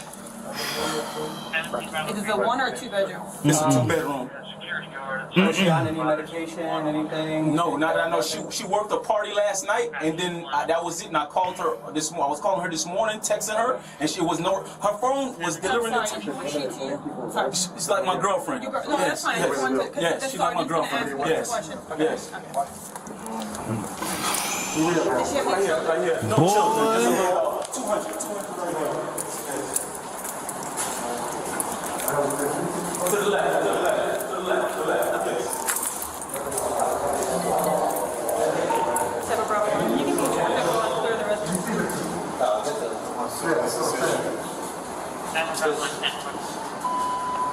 One person's got to go in. That's it. So. The apartment belonged to 23-year-old Kayla Hodgson and her mom. We can't show. She looks like Lil Baby's baby mama, Lil Miss Golden. Show you what first responders found inside the home because it's truly that gruesome. Inside there was blood everywhere, and Kayla was unresponsive, lying in a pool of her own blood. That's crazy. She's gonna be right there when you go in. Yep. That's crazy. Yeah, she's right there. Yo, it's blood at the door. Stay with you. I don't want you to be right by the door. How long have you been together for? About a year. And is it girlfriend, ex-girlfriend? No, it's like messing around? Yeah, we're messing around. No. He said they're messing around. So that's interesting. He says they're messing around.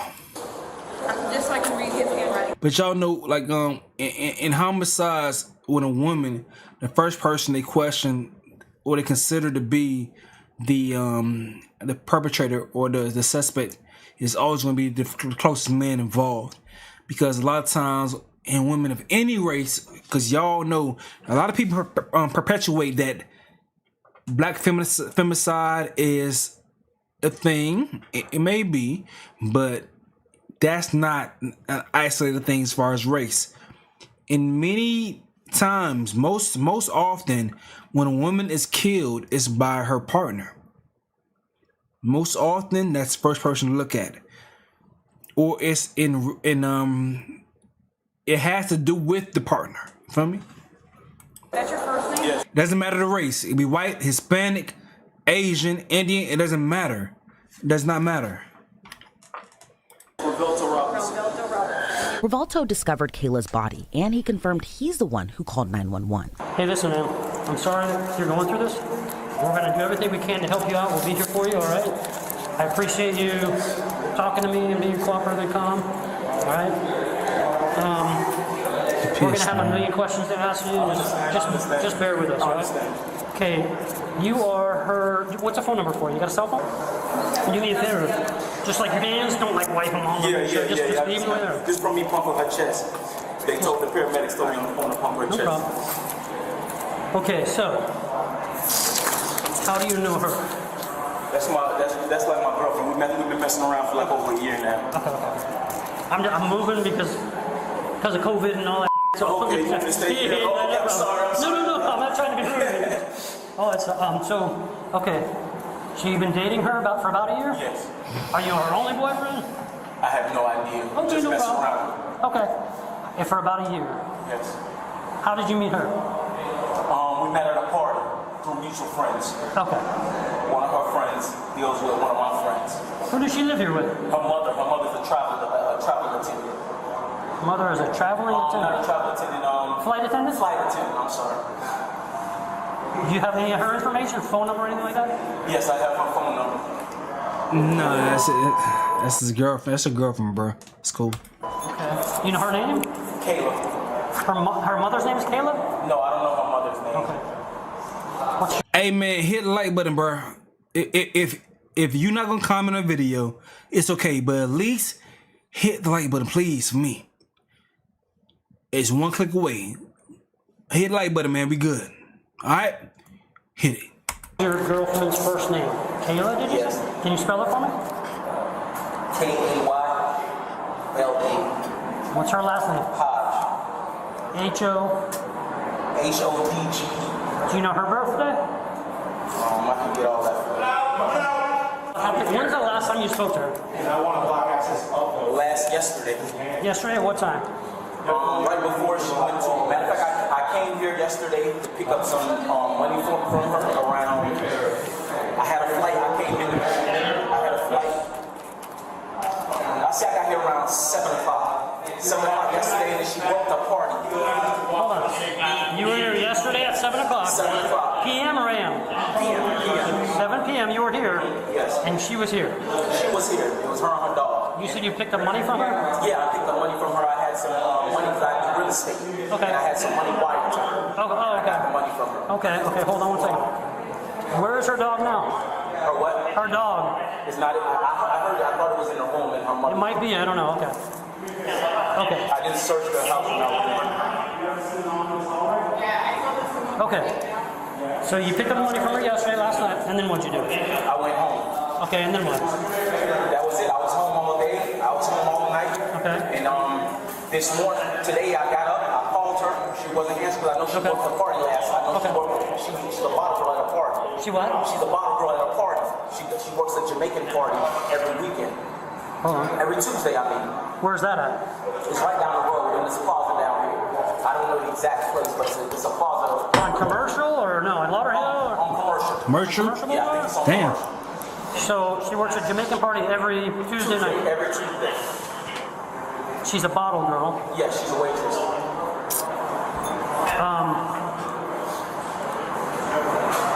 Okay, what time does she usually work that until, approximately? 4 p.m.? It's Miami all night. Until 4 a.m. All night. Okay. So she went to work last night, you sure, or you don't? I'm not sure. I talked to her from I left her when I left. I didn't know she went to work. So then what? You called her when? I called her. Or she called you, or what? All right, bro. He didn't do it, bro. He didn't do it. He didn't do it. Fast forward this shit, dog. What's happened? What has happened? Multiple times. Who went inside? I saw Sarge. Edwin and Herbert. Who cleared? Both of them? That's it? After being stabbed. Come in and out. Just let us know what they're doing. I just want to let them know what we're doing.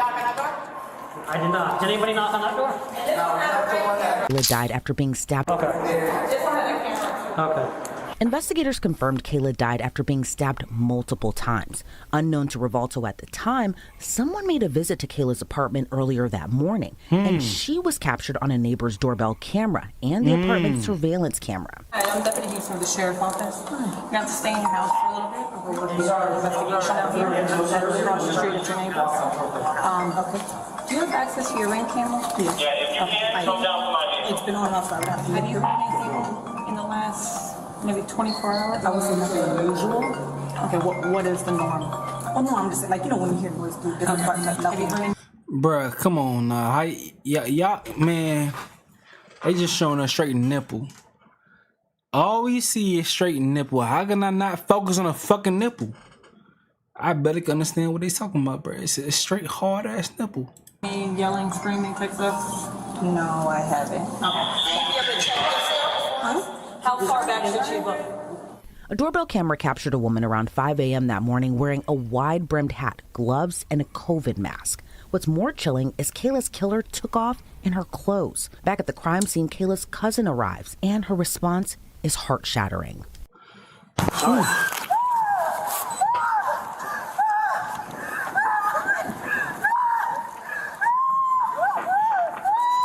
My cousin responds the same damn way. You bet they better. They better.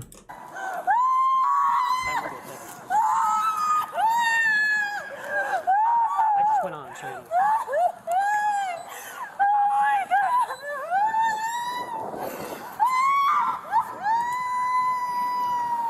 Hey. I have to see her. Where's her body? Hey, when's the last time you spoke to her? When's the last time you spoke to your cousin? We spoke on Instagram, I think, yesterday. Yesterday? Okay. No. I see my cousin all this Hey, listen, do you know her mom? Yes. My aunt is coming. My aunt is a flight attendant. That's my mom. Your mom? What? Your mom's here? My mom is here. My mom is here. Is that her mom? No, that's her aunt. Okay. Dumbass. Where's her mom? Her mom is a flight attendant. She's Okay. working on a flight. I just finally got Do in you know touch with her. Oh, So she's coming back right now. she knows this. Okay. Yeah, she's Where is she now? 8:30. Just here. All right, well, let's go back over to your family. Let's walk over there, okay? Yeah, let's go over to your family. I'll talk to you and I'll talk to your family.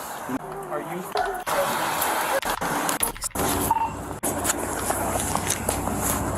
Stand by. You got family members on the west side. Sure. You'll be bringing the body down pretty soon. Okay. But when they bring the body down, we're able to. I can't answer those questions. I have no idea. We spoke with them. They said you're at least able to pray over her. Okay. Well, I'll let body removal. Bro, that gotta suck. You gotta, she's gone. They'll know for that. You gotta, deal with your cousin's going. but I'd appreciate if you guys just hang out over here until we figure that out, all right? I'm trying to have... Was obsessed over Kayla seeing him. Valto and the ex-woman have ties to Kenya. During the investigation, detectives learned someone traveled to Kayla's apartment with one thing on her mind. In October of 2022, investigators made an arrest in New York. 28-year-old Sakenya Thompson was arrested in Springfield Gardens, a neighborhood in Queens, New York. She was extradited back to Broward County, Florida on a charge of first-degree murder. So how does a New York woman have ties to a Florida murder case? We have to go back to Rivalto Robinson. Rivalto is the ex-boyfriend of Sakenya. Prosecutors say she was obsessed over Kayla seeing him, traveling all the way from New York to Florida to confront her. Everything went according to plan, except being discovered. Took some of Kayla's personal items, dragged Kayla out of the way in her own blood, away from the door, and left, disguised in Kayla's attire. But the defense argued a completely different theory. They owned up during trial that Sakenya did kill Kayla, but that it was for self-defense. This woman-to-woman conversation that Sakina had in mind had escalated and it turned into something more than what she planned when she went to go talk to Kayla woman-to-woman. She was afraid to call the police. Why would they believe her? She panicked. It's kind of hard to argue self-defense when investigators say Sakenya went to lengths to conceal what she did. She reportedly used a fake Uber account to get to Kayla's apartment. She tried to clean up the scene. She changed into Kayla's clothes and concealed her identity. Plus, she never called 911. During trial, which took place this year, Sakenya took the stand claiming she blacked out and didn't remember killing Kayla. A Broward County jury didn't buy her story and convicted her of first-degree murder. This week, Kayla's family had the opportunity to give their final words to the court and Kayla's killer before her sentence was revealed. First, I want you to take a look and see how many people dearly loved my sister. There are many more, and I can't say the same for you. This type of love and support will never go away, and will always be here. For the rest of your existence, you will have to look in the mirror every day, regret your decisions, and think about how foolish you are. Facts, though. I hope all your nights are filled with regret and loneliness, that you will never be able to see or hold your family again.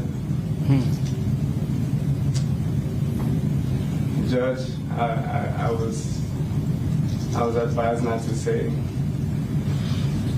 a lot more that I had to say. He wanted to get killed, wanted to die.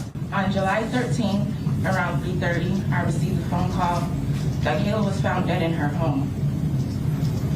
The very first question I asked God in the midst of all my tears laying on the floor was, who would do this to Kayla?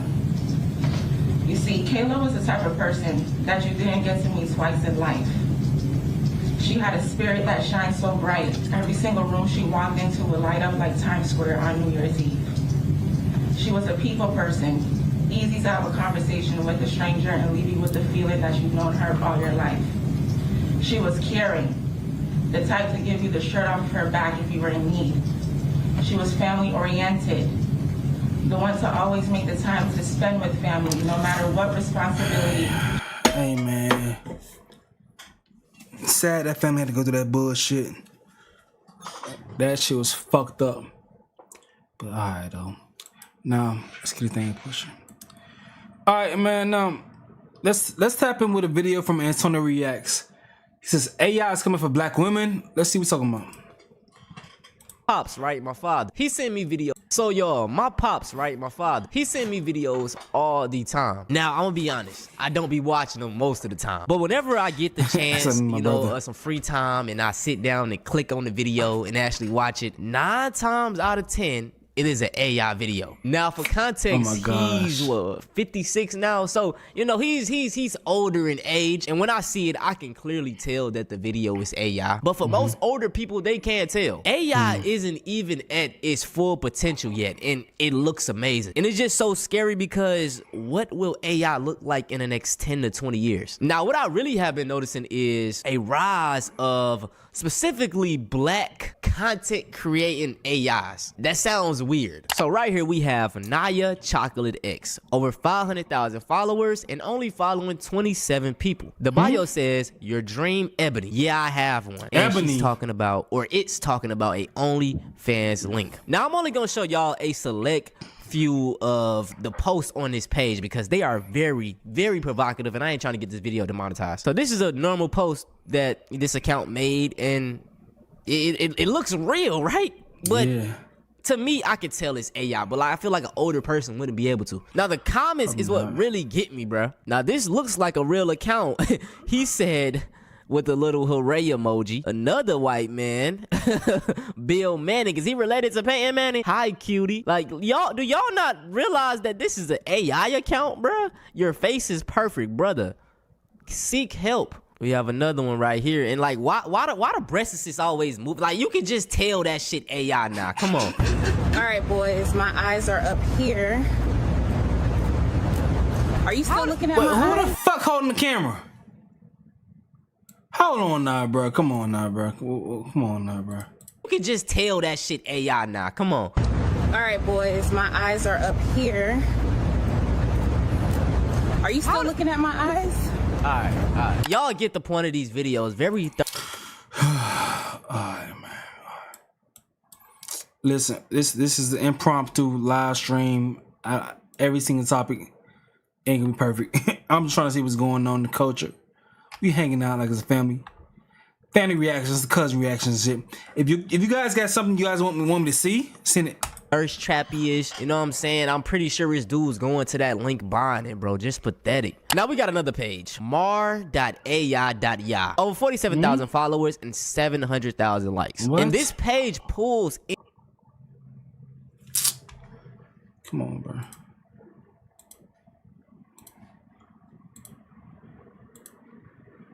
So y'all, my pops, right, my father, he sent me videos, all this AI. This is always. You remember what I told you? Look at these views. This, and I'm pretty sure this dude's going to that link buying it, bro. Just pathetic. Now we got another page. mar.ai.ya. Over 47,000 followers and 700,000 likes. And this page pulls in lots of views. Like every video is getting over 306. Like look at these views. This is crazy. Okay, y'all, we made it back home, and that flight was so long. When we get home, I'm going straight to sleep. Y'all, I was thinking about how ready I am to have a baby, and then I remembered I'm AI, so I don't have to wait. I can have the baby whenever I want. So if you see me with a bump, don't say nothing. You remember what I told y'all? Don't say nothing. I'm impatient, and what about it? Anyways, the gender reveal is tomorrow. What y'all think it is? Bro, that is creepy. Like, it remind me of a goddamn fever dream, bruh. What the f is going on? Y'all, babe moving his stuff into my house while me and the baby motivate him. Y'all, this the fit for today. I think it's cute. I might take pictures later.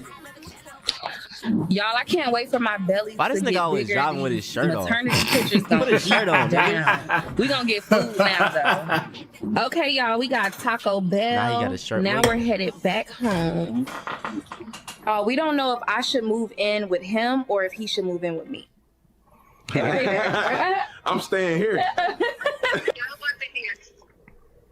Y'all, he's so big back. We already ate, and he's still trying to DoorDash. Oh my gosh, y'all. Why he was dressed like that? Ordering. Good night, y'all.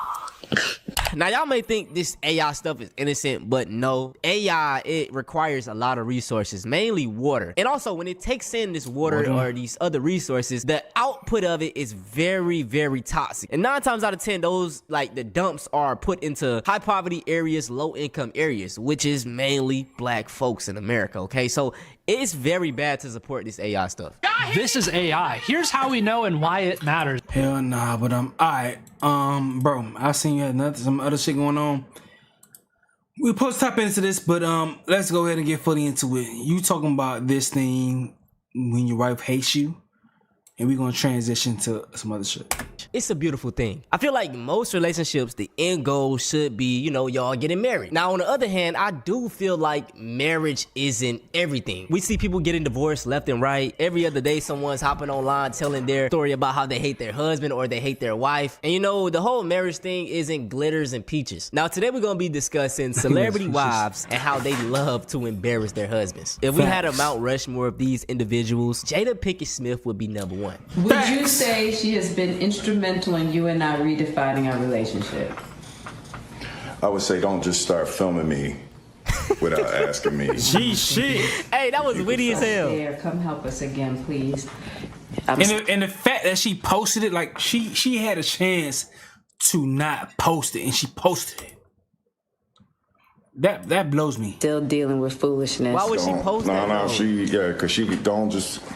Would you say that she helped us heal the hurts that we caused between one another? My social media presence is my bread and butter, okay? So you can't just use me for social media and not, don't just start rolling. I'm standing in my house. Don't just start rolling. That's crazy. Please watch us stare at the red table because she's helped us a lot. Can't you tell? Every morning, Jada Pinkett Smith wakes up, looks herself in the mirror, and says, I'm going to make today hell for Will Smith. Now, you would have thought the entanglement back in the day would have been enough embarrassment for Will, but Jada wouldn't stop at that. And it got worse. Thank God for Bad Boys 4. It got worse when you found out that August out here and digging in the chocolate. Now on a media tour of sorts where she aims to embarrass Will Smith just a little bit more each interview she goes on. Jada kicked everything off by saying, oh yeah, me and Will have been together for 7 years. So yeah, the slap of Chris Rock, that happened when we were separated for 5 to 6 years. Now she's just letting everybody know that her and Tupac were quote unquote soulmates. Now number 2 has to be Ayesha Curry, the wife of basketball star Stephen Curry. Oh, all right, Ayesha, I think it's time for a drink. What do you say? Absolutely. Yes, we get to drink. Marcel? Marcel?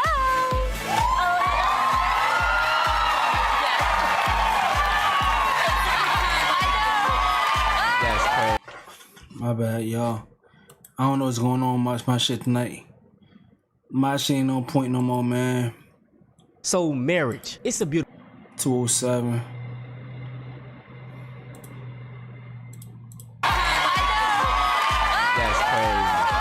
Really bothers me and honestly has given me a sense of a little bit of an insecurity is the fact that there are all these women throwing themselves, but me the past 10 years I don't have any of that.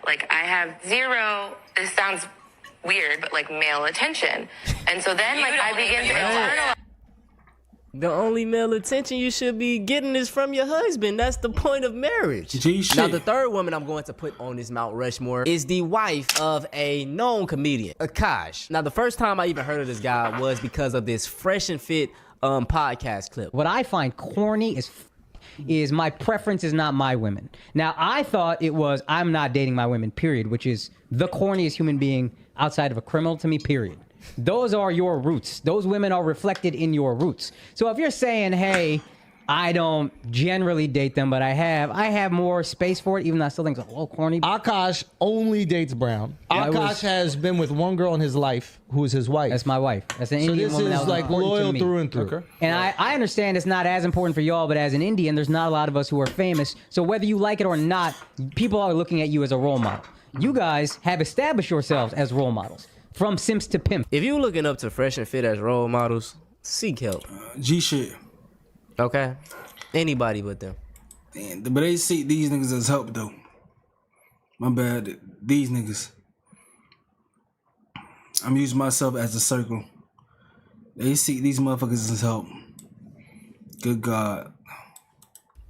Which is another motto I find kind of corny, but I looked into what you guys are about. And a lot of the shit is just childish, which is fine if you want to be funny. We just talked about how doctors ain't shit for 45 minutes. Mm-hmm. We are not in any way life coaching. We are not in any way trying to help men outside of, hey, come have a laugh for a couple hours. Right. If you're going to paint yourself as life coaches and then say shit like, my preference is, which is honestly bullshit. It is, I don't. Hey, bro, you just see, though, how they be having that energy for women. Like, they sitting there listening to him talk. But if it was a woman talking, they would have been got up all rowdy and hostile. But it's another man, so they sitting there just taking it.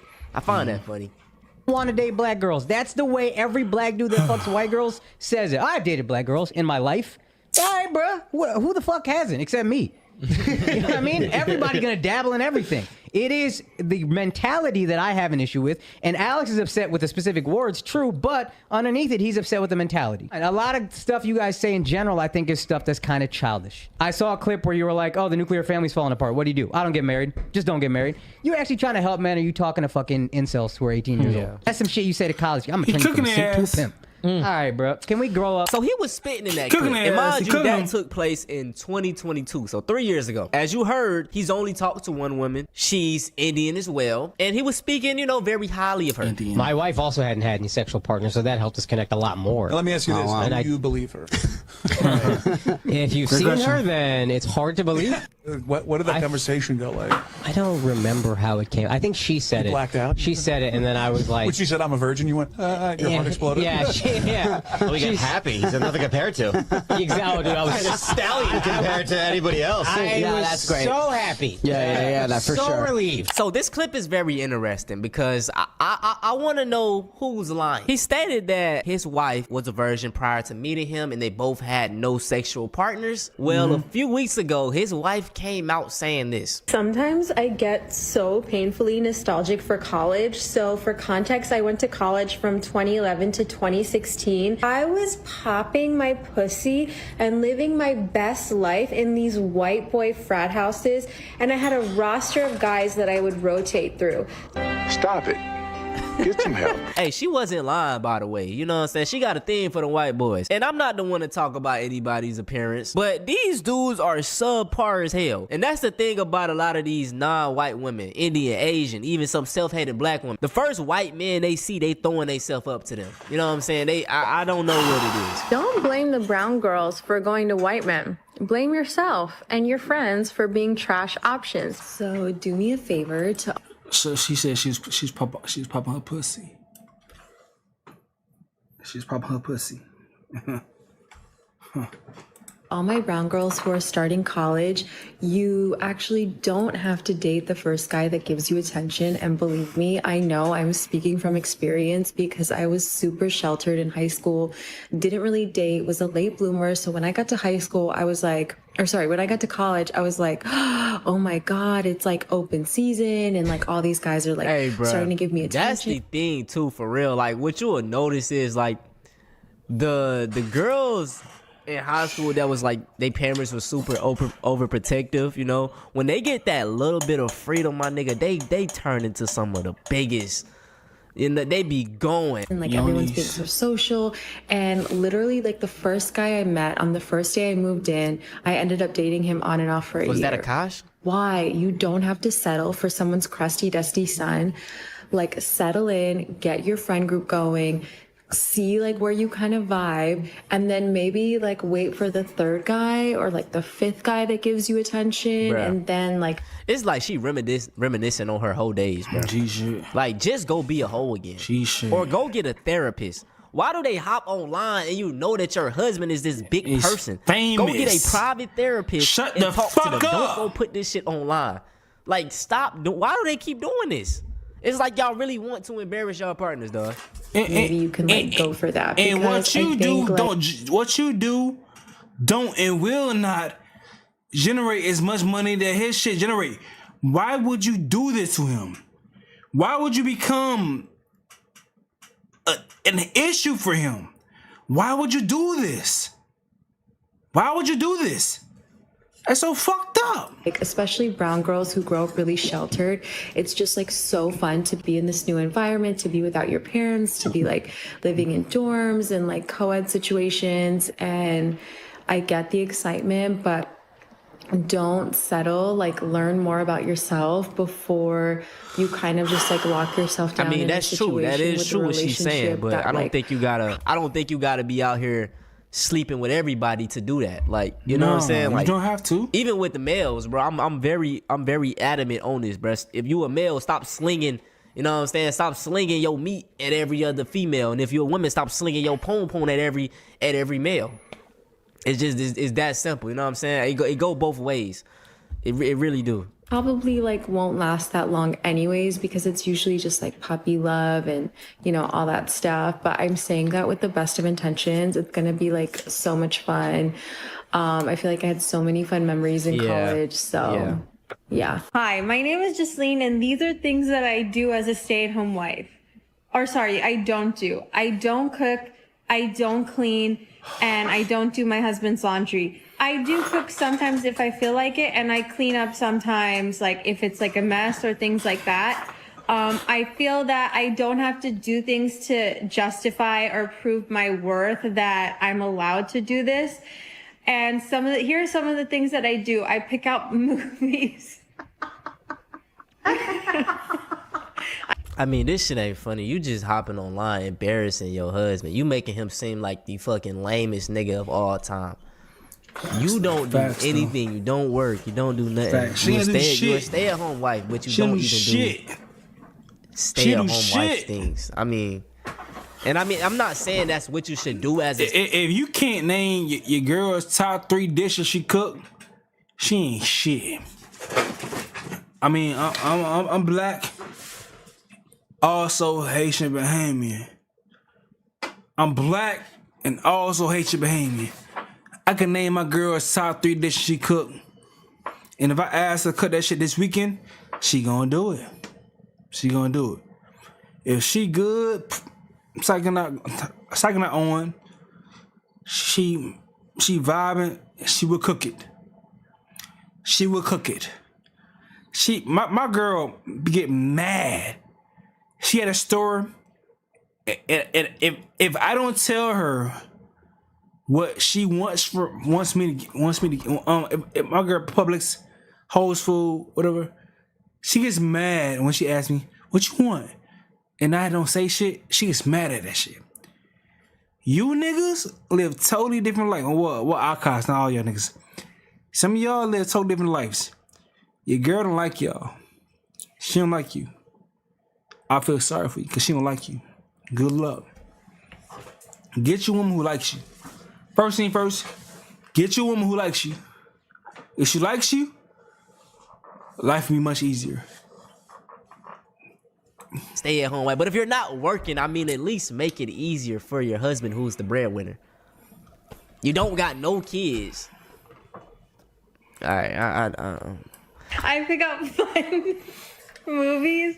When you say fun movies, you mean movies that I would think like I'm gonna watch? I craft witty replies. Just give a couple examples. No, just let me cook. Okay. You want to cook all of a sudden? I walk happy. Oh, I take care of my dog. I take care of our dog a lot. I'm an amazing dog mom. I take him to all his appointments. I do all that stuff. I provide emotional support. I'm very understanding of my husband's work schedule. Don't say anything because I am. I'm not saying anything. And what else do I do? I order water bottles. For whom? For me? For me. How y'all feel about this situation, man? Me looking on that. Well, fuck. What do you gotta say, my bud? Thank you, my boy. Thank you. But let's see what I know. Flacco, like, I just need somebody to edit this shit. Should I do Flacco's edit or this nigga edit? I ain't gonna lie, man. I do not want this. Flacco, nah. I couldn't do it. I'm offline. What? Am I offline? It's just saying I'm offline. Wait for this shit. Akash and his wife were guests. They want me to use the Flacco version. I'm trying to look at a different version, man. Sometimes I get. Is this flagrant shit on here too? Man, all right, man. Let's. Akash and his wife were guests on Flagrant, and they finally addressed.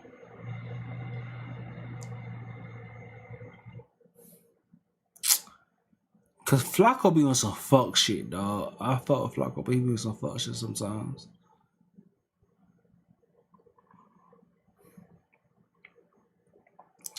Fuck it. That's the controversy. Now, if you plan on watching Flagrant this week so you could understand or finally receive a serious conversation from Akash and his wife, don't waste your time, bro. All right, this was malarkey. This was buffoonery. This was just a spit in the face to everybody who's been following this situation, bro. They came on Flagrant and they told nothing but lies and gaslit everybody. Brother, thank you so much for being here. Thank you for having me. You can't imagine what you've been going through the last few weeks. Tell us what's been on your mind, what's been on your heart. I'm so glad you asked me, man. It's been really hard for me. Hard for you? Oh my God! Oh my God! Jocelyn Singh is in the building. She wants vengeance. Security is here. Why is she even here? Yo, if I wanted a full podcast episode of Jasleen, I would just watch her insufferable podcast, bro. Why is she even here? The only redeemable thing about her being here is if she actually comes and have the conversation and has a serious one at that. But if she comes and the first thing out of her mouth is a lie, now I feel just disrespected. I feel like my time is being wasted, right? But unfortunately for myself, I do YouTube and, you know, I'm subjected to you guys. Like, so I had to watch this entire thing so I could come back and report to you guys, bruh. But the literal first thing out of her mouth was a lie. You said that there was a rotation of guys. A roster. Yeah, what is a roster mean to you? What does this mean? You guys have to understand, have you ever heard of the repressed Catholic schoolgirl? Never. I was, yeah, you know. Okay. So I was. His Catholic school was in his living room. Imagine how repressed he was. I was a repressed Indian girl that I didn't even watch Jersey Shore in high school because I felt it to be too inappropriate. So when I got to college, I'm like, oh my God, I can dress however I want. I can do whatever I want. You can have a roster of frat boys. What does a roster mean? So it didn't actually translate to a roster. It just meant like two guys I was talking to and flirting with at the same time. That's it. That's all. Yeah. And when you say hooking up, I think people When think you I meant mean hooking fucking. up, I just meant making out. Again, like everything I say is so amplified and hyperbolic because it's so like incongruous to who I actually am as a person. Right. So you're saying you're a big old prude. Yeah, literally. Now, throughout this entire episode, she kept saying, oh, I only made out with these guys. I only made out with these guys. I'm a prude. I made out with these guys. But that's a literal lie. Like, that's just a flat out lie. If you watched this episode, bruh, you will look and you will see what the game plan was. She was coming into this trying to appear as this wholesome, virtuous woman when she's the furthest thing from that. And the reason why I know for 100% fact that she's lying about only making out with these guys and nothing more ever went from that point on is because it came out of her own mouth. You see, the hard part about telling lies, bro, is you gotta be consistent. Like, you gotta keep up the lies. But 9 times out of 10, when you are a liar, you can't really remember the lies you told. So you just kind of have to hope that nobody catches you lying. She literally told a story where some dude she was talking to, he came over, and there was this whole big deal about how she's on her period and he don't really want to do nothing with her right now because she's on her period. But towards the end of her period, she invited him over anyway, thinking she was off the period. But then when he got to sticking it around and sticking it in and like inserting things in and going down on her, she started to spot. And he felt disgusted afterwards. If your man is weird about periods, that's a red flag. Break up with him immediately, no pun intended, because when I was in college, I dated this guy. You know, he didn't want to fool around when I was on like the heaviest days of my period. Okay, totally understandable, I get that. And I was like, oh great, good news, my period ended, like we can like have fun tonight, blah blah. And he was going down on me. Like, wouldn't you know it, I was still spotting. And also, if you're like poking around down there, like more blood can sometimes come out even if your period is over. And I swear to God, like I thought my period was done. He like looked at me with so much disgust, and I'll never forget that moment. Like I felt so ashamed and so dirty, and like he was like, how could you do this to me and all this stuff. She Ruined the lying, night and like whatever. First off, Akash, you can't be this stupid, bro. This chick is not a virgin. This is just what she's admitting to. Yeah.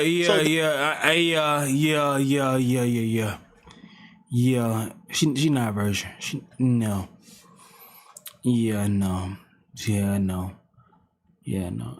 I remember when I was dating a virgin in college, and I remember the vibe. It was not that. It was not that. This whole I'm a prude, this super good girl, super virgin, only made out and flirted with guys in college. When I say roster, I'm talking about making out and flirting. While openly admitting outside the podcast on her own platform that this dude went down on her and they fooled around while she was on her period, I don't know a prude who's getting dug out, who's getting ate out, who's getting finger banged on her period. This chick is not a prude. No. There are virgins who will let you do those things, who will let you finger them. Some I never gave head to a virgin. I never did that before.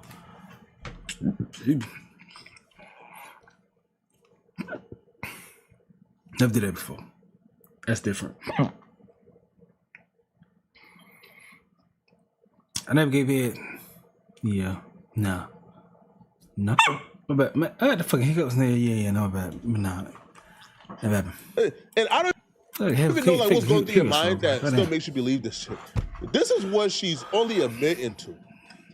So we already know she has a knack for lying depending on the crowd she's in front of. When she's in front of Akash and his friends, she's trying to make herself sound a purist.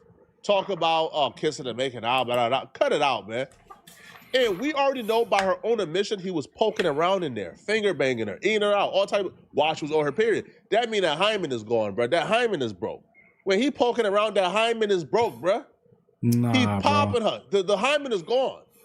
So Akash only got her. I would just say we just don't know. We just don't know that.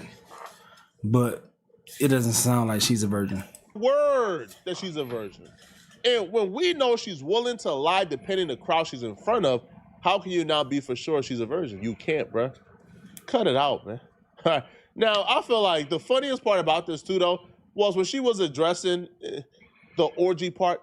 This chick is a diabolical mastermind. While addressing, telling Akash in front of his friend, Nav, that she wants to have an orgy with Nav, she found a way to make it Akash fault. This chick has a PhD in gaslighting. She found a way to make it Akash fault that she asked Akash homie in front of Akash to sleep with her.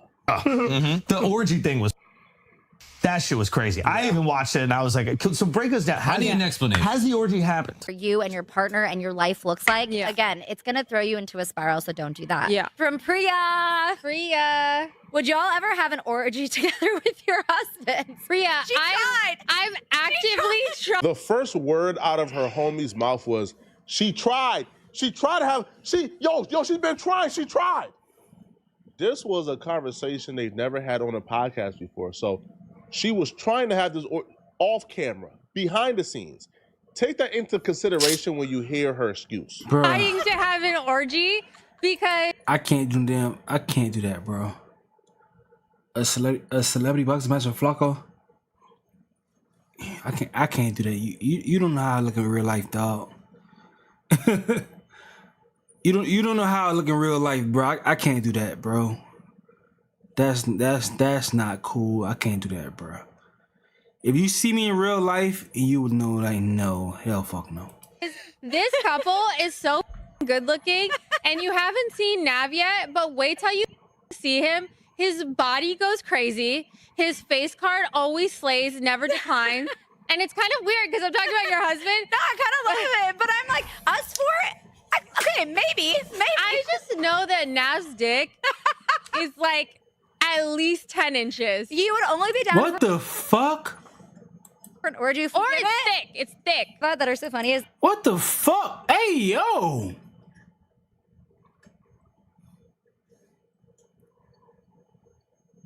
Akash. I know Naveen hasn't or is the scammer, but That's crazy. Hey, bro. If no. You can't have your girl talking like that. She's talking about Nav the rapper. have you been a scam before? Yeah. And it doesn't matter who she's talking about. The fact she carrying on like that about another nigga and she full blown married. That's crazy. Wait, Yeah, Did you just call me a scammer? yeah, you are a scammer. No, he's like, no, I know. There's a difference being a scammer and being a hustler. Two very different things. Okay. I'm a hustler who scams a little bit. I'm not a scammer I'm who not hustles. gonna lie, that was sexy, and that's why I'm actively trying to have an orgy. What type of virgin who's never been with any other man other than her husband is daydreaming and fantasizing about an orgy with her friend's husband? Again, the first time it came up, the friend started screaming, she already tried. That means they already talked about this off air before it even came on the podcast. So this couldn't be a joke because you was already saying it beforehand. So, okay, no, it hasn't. Okay. No, I still only one woman. That's what I thought was that's what I thought was missing in the whole orgy combo is that he also gets to get some I side. could have doubled my body count. Yeah. Now, would you have let him get some side in this hypothetical orgy? Of course. Yeah. Everyone should be included. Nah, but Akash wants the dude. The dude. Yeah. You think he can handle all 10 inches of Nav? You think you can take Nav down? Or is Nav taking it? Come on, Nav's shorter than me. Who taking it? Nav, the bottom is dragging on the carpet. Collecting dust. Shout out Nav, bro. Yes. Shout out Nav. Okay, what the was that joke? Because I think for a lot of people, myself included, like I saw that and I was like, why would she even joke around about that? Yeah. With Akash there and like, what was the what was the backstory to that? Now, looking back, like it's been pointed out to me and I get that. I feel like for us, I think I learned so much of my humor from Akash. Yo, this chick is good, man. This chick is amazing, man. Not to like justify it, but just to explain like, oh, if I say these absurd things, it's so funny because it's not who I actually am. Right. But I kind of forgot that like the internet doesn't know all these multi-dimensions of my personality. So they're Right. just seeing this one thing. Right. So the orgy joke started with like Akash being like, oh, Nav's really hot. Like Akash would show Nav's picture to his trainer or whatever. Because he's like really like, yeah, ripped or whatever. I will say also, if she had a body count, I would have been like, hey, cut the. But because she doesn't, and I know how like innocent she actually is. Oh, you are a virgin? absurd That's to me. that's real? I was You were a a virgin virgin? until I met him. Yeah. Really? Yeah. Oh, okay. Yeah. All right, good to know. Yeah. And if she wasn't, that body count thing, I'd have been like, what are we doing here? Right. Because I would have been insecure about it. But I can be, not that I'm so secure, but with that joke, I'm like so secure. Oh, I because absolutely would feel insecure. And I think stupidly, I was like, oh, it's an orgy, so it's all of us. It's not like Yeah, talking. that is stupid. Yeah. If you heard what this chick says about that orgy and you thought she was joking, you're out of your mind, bro. She said it before you got there, by the way. She told her friend, hey, I've been trying to convince y'all to let us have an orgy. Why won't y'all have a... She was begging a friend to let her have an orgy with her husband, who just happens to be Akash homie Nav. And then once Akash got there, she asked Akash again, hey, I'm trying to actually have an orgy. It was not a joke. And even if it wasn't, it was not Akash's sense of humor, bruh.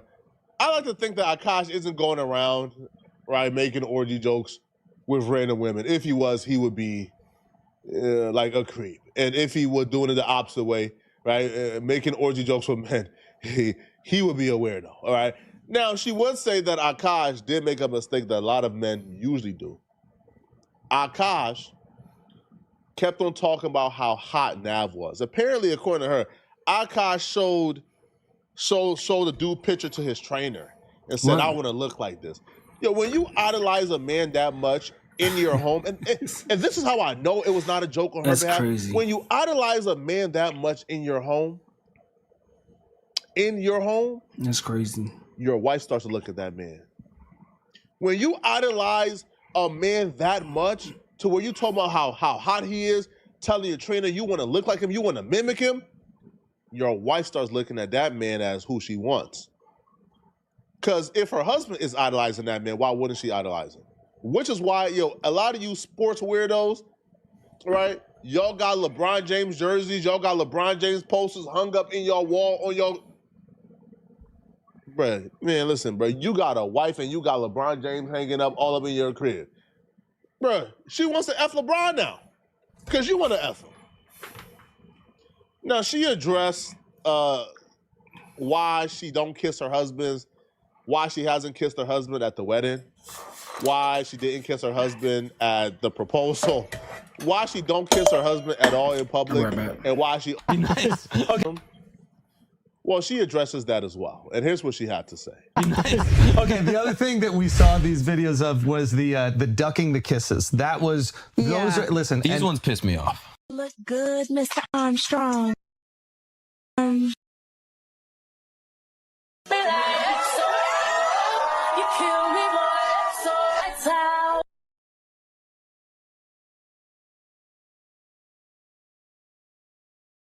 On Saturday when I saw her, I said, do you know? And she said, I don't know anything. I don't know anything. She's a good liar. Then she's a good liar. That's a friend. Then she's a good liar. That's a friend. No, I don't want those gifts. I know. Why not? I don't care about, I like tangible goods. I don't care about, I'm guilty of. I'm These guilty ones of pissed that. me off, and I didn't like it one bit, and I need you to explain yourself immediately. Yeah. Okay. Yeah. We need to know. Honestly, I also, can I just say that I would watch the videos and I would die laughing. As a friend who loves him, I would die laughing because they edited it so perfectly where like he's going in and then it just right at the last minute. But he's already got his lips pursed, so he got to commit to the kiss. Yes. Yeah, we got to check out the Shifty edit right there. That might have been Shifty. Shifty might have been edited. Yeah, Shifty made it. Shifty? Yeah. Chef. Anyway, those piss me off. So tell us about the duck. Do you always duck his kisses when there are not people around? No, not when there aren't people around, just when there are people around. And I never even knew. That's worse. I didn't Explain yourself. I didn't know that I Tell us did why. that. I didn't know that I did that, so I really sat and thought about it. So I think it's a few things. I think it's like you really sat and thought about it. because I was like, okay, maybe it's like the repressed Indian girl thing where it's like I get a little bashful, I do get a little shy, despite what the internet thinks. Most Indians do. I'm the exception. Yeah, I think I overstimulated because Akash does it a lot, like every 30 seconds, like a little bit. Let me ask you a question, bro. Where was this shyness at? Where was this shyness at when she was talking about wanting to stick Akash friend's 10-inch schlong down her throat during the orgy? Where was this shyness at when you were doing that? You weren't shy to talk about wanting to have an orgy and wanting to sleep with another man, but you're shy to give your husband a kiss. Man, cut it out, bro. I ain't trying to buy that, man, at all. Now, y'all remember the story she told about how she met this random dude on Tinder, and then on their first date the same night, like she invited him over to hook up, and she woke up with her butthole sore because apparently, according to her, the dude stuck fingers up her butt and was finger banging. She spoke on that as well, and she had a creative excuse for that as well. Yeah. This is like when Tinder first came out. There was no Bumble, there was no Hinge. I met this guy on Tinder, whatever. Like we were like just feeling like the vibes, and I stupidly was like, oh, you can sleep over, but like not really wanting to hook up that much because again, for me, like I was just like, okay, maybe we can make out and just like whatever and cuddle. But then I guess he like wanted. Was this guy Indian? No, he was like way yeah, he took it very differently than, yeah. I've learned this translation. Wait, what do you mean? An Indian guy might understand what an Indian girl means when she says we're hooking up. It doesn't mean we're fucking. There's something conservative. I think most American people I was thrown off by her inviting him over. Because when Yeah, I've that been was- invited over, that usually means, oh, we're fucking. No, I know. That was, again, stupid decision on my part. I was like 21. So it's like, I really just like, I don't know, like I just was making bad decisions all Fair. around. So it's like, but I was like, okay, like we'll kiss, whatever. I don't remember, honestly, I don't even remember too much, but I just remember him like trying to like sneak a finger. And I was like, no, we're not doing that. Yeah. But like then the next day, like it was like kind of feeling sore, but it wouldn't, like if it had been anything else, it would, that would have been a whole other story. It would have been like, it would have teared something, Yeah. So it was just like that. So this was a creep pervert that was trying you. And the internet ran off with this crazy narrative Yeah. of something completely different. Yeah. Yo, security, you got to find those. At this point, I think Akash wants to be like vulnerable, wants to be gullible. I think Akash has gotten to a point, man, where he just feels, hey, listen, man, he's in too deep. All right. He already married this chick without a prenup. There's no way out from here, man. Okay. There's no way out from here. So, hey, man, if he likes it, I love it. All right. It's not my money. Okay. I'm not the one that's married to her. All right. So let me know in the comment section, what do you guys think about this, man? Do y'all believe? Do y'all think that Akash is going about things the right way? Let me know, all right? And if you're still watching this video and want to watch another good video, then click on this video here somewhere on my screen, somewhere here, or here on my screen to find out why this new leaked video could She said someone's trying to sneak a finger. Try to sneak a finger. This is like when Tinder first came out. There was no Bumble. There was no Hinge. I met this guy on Tinder. Whatever. Like we were like just feeling like the vibes. And I stupidly was like, oh, you can sleep over. But like not really wanting to hook up that much. Because again, for me, like I was just like, okay, maybe we can make out and just like whatever and cuddle. But then I guess he like wanted. Was this guy Indian? No, he was like way yeah, he took it very differently than, yeah.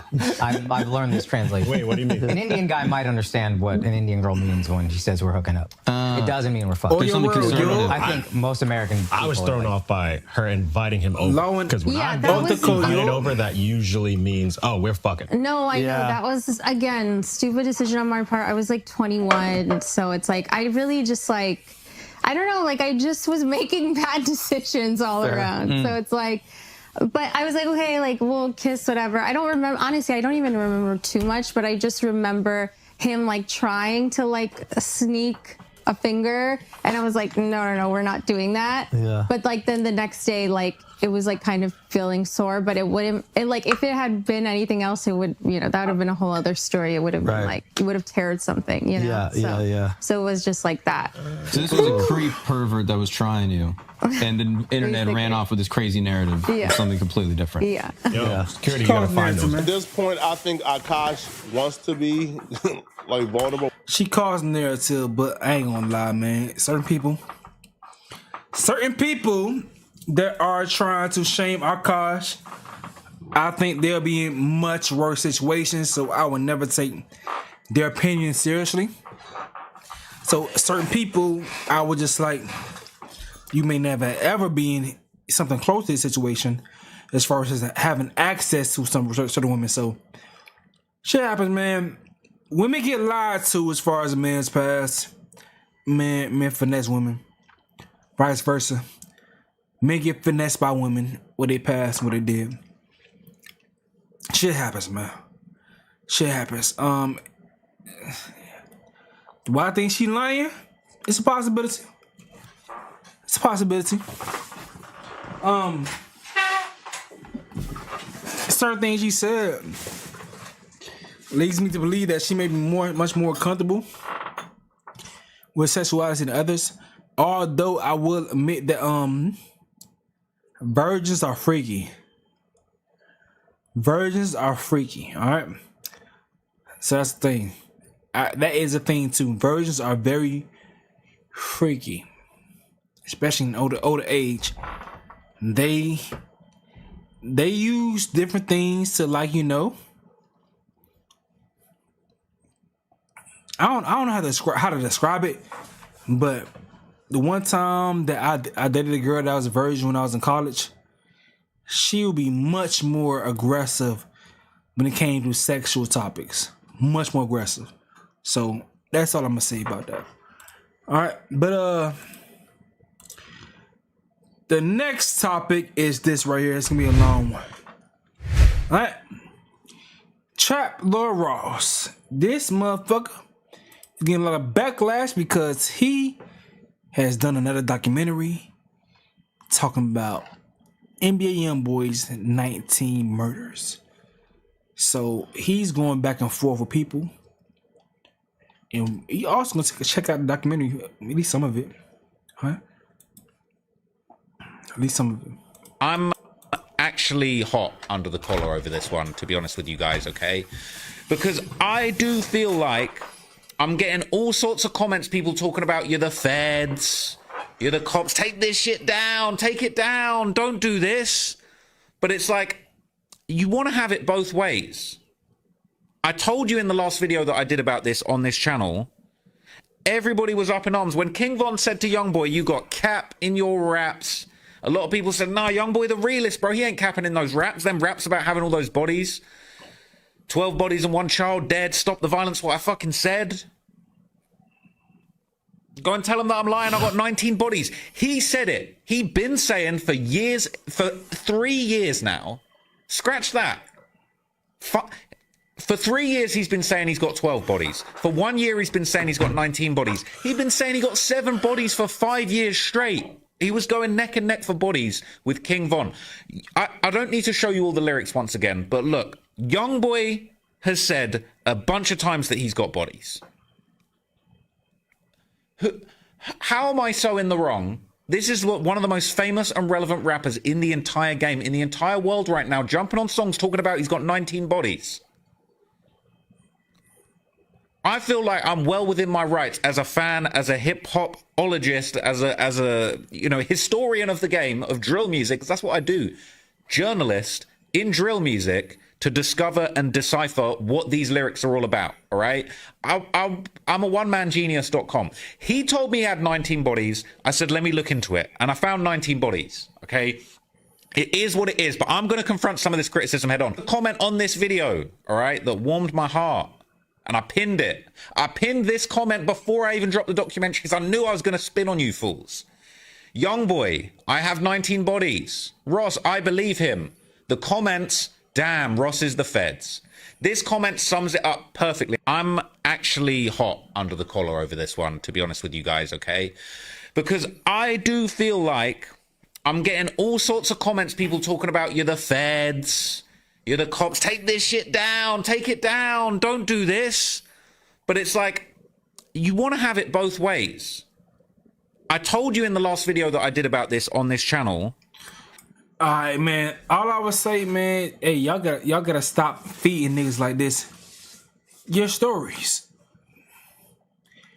Got to. But at the same damn time, people be doing stories. It doesn't. I don't think things limit it to who does stories. I wish other people do the same stories, but and they do. They do. I think Trap Lord Ross get a lot of information from people that's like inside sources, and they may be black as well. Because I know a lot of times stories like this has to do with race when it comes to people that's reporting on the shit. But man, fuck it. I ain't got shit to do. It is 1 o'clock in the morning. I'm watching shit. Fuck it. I watched his G Herbo shit. His G Herbo documentary was really, really good. It was pretty accurate based on what people saying as far as him painting pictures as far as where G Herbo come from. So sometimes Trap Lord Ross is interesting with this shit. So let's see what's up. I'm bored. Let's watch this motherfucker. Family time, man. This cousin time. Hanging out like cousins. Street. Only the realest YoungBoy. Let's see what's going on. We got some cousins tonight. Fans would know that YoungBoy hadn't touched a stage since March 2020, right before the lockdowns begun, when his Still Flexin' Still Steppin' tour was cut short after the second stop in Los Angeles. I'ma eat too. So my food get here, I'ma eat as well, so I ain't fucking around. We gonna hang out for real.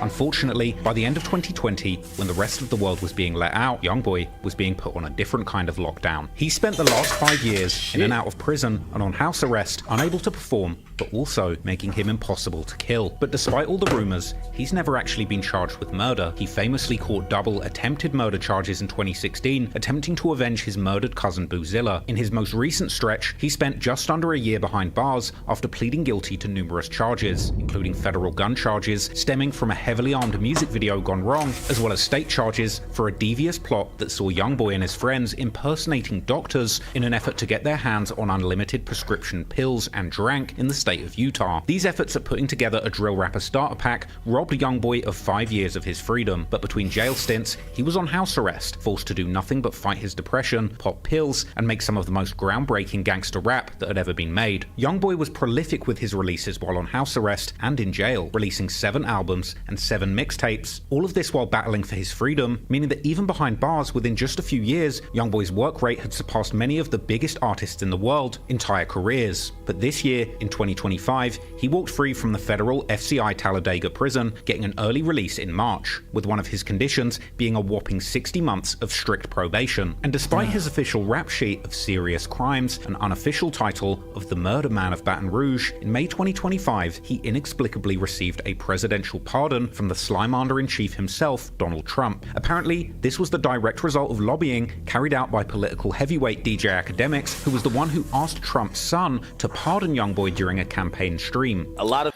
so you giving the credit to Academics for pardoning that boy?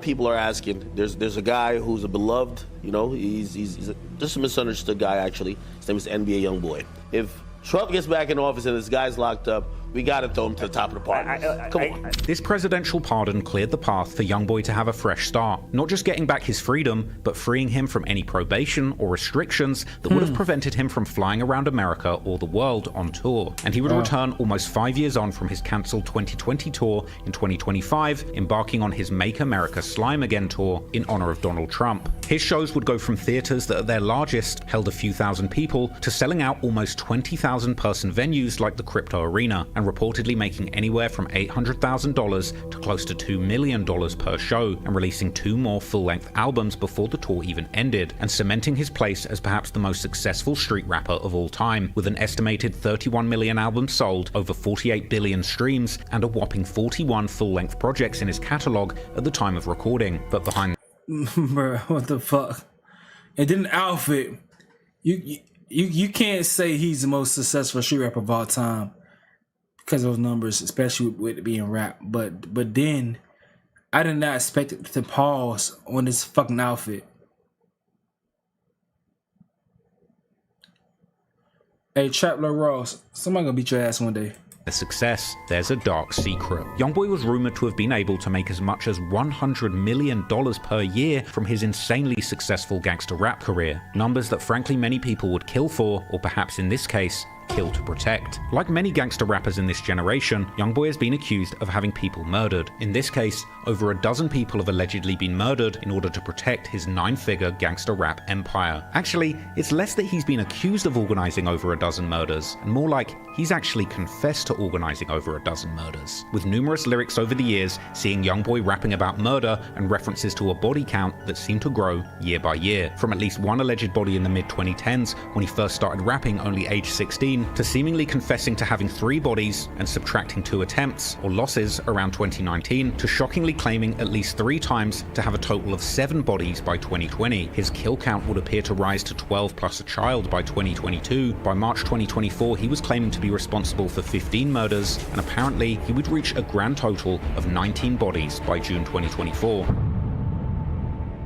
Baton Rouge police are looking into a deadly shooting that claimed the life of a local rapper. When an unknown suspect in a red Chevy Trailblazer. G wasn't quick enough. The shooting death of a local rapper. Baton Rouge police say the local rapper was shot and killed at his home at Lakeside Villa Apartments on Wellwood Drive after midnight. The deadly shooting of a student walking home from school. New details surrounding a violent crime that happened here around 7:15 Saturday night. Well, police are trying to get to the bottom of a drive-by shooting in Baton Rouge. Police say someone shot Jason Nixon several times. Hey, look, hanging out the one that's trying to flood them on the interstate. Today, Baton Rouge police named the 2 people killed on River Road last night. 2 people were killed and 2 others were sent to a hospital. We now know the name of the person killed in a shooting in Baton Rouge. Police say 24-year-old Deontay Veal was shot and killed. Investigators say 23-year-old Tremaine Phillips died. Breaking tonight, 1 person dead after a shooting on Sherwood Common Boulevard. Person shot and killed along North Acadian. 30-year-old Jawan Alisi was shot to death. No, that ain't my work, man. They are looking for information on the shooting death of this man here. And this isn't some huge secret. In fact, I discussed in my previous video, YoungBoy, Real Killer or Fake Gangster, which I made a couple years ago when his body count was still at 12. But the truth is, YoungBoy isn't the person pulling the triggers and committing these murders personally. He openly raps about contracting killers over 7 times, never even seeing the face of the people doing the hits. Although his 2016 double attempted murder charges would prove that he's clearly capable of pulling the trigger if it came to it. In efforts to prevent him bailing out on his prior charges, the FBI have openly labeled YoungBoy as the known leader of a violent Louisiana gang. And the truth is, he is literally surrounded by shooters at all times, with a number of the most notorious shooters in the South being affiliated with his NBA or Never Broke Again record label and his alleged 4K Trey street gang and their allies state to state, meaning that wherever YoungBoy goes, he's accompanied by countless crash outs who are ready and willing to shoot and catch bodies to protect YoungBoy and his multi-million-dollar interests. So in this video, I'll answer once and for all, are all of these murders and murderers the secret ingredient to YoungBoy's gangster rap empire? Does YoungBoy really need shooters around him at all times to make sure he stays alive and that his rivals die early, or is he destined to meet the same fate as his biggest rival, Lil Durk, and eventually going to get taken down by the feds, who might well still be at this very second working tirelessly to solve these murders while he's reaching the peak of his career? Well, in this video, I have all of the answers, as I'll reveal one by one the gruesome truth behind each and every one of YoungBoy's alleged 19 murder victims, which have never before been identified publicly until now. That's crazy. My boy, obviously they can call you feds, because nigga could brag about some shit, but you make a video about the shit and then say it hasn't been detailed publicly until now. Obviously people can call you the feds, obviously.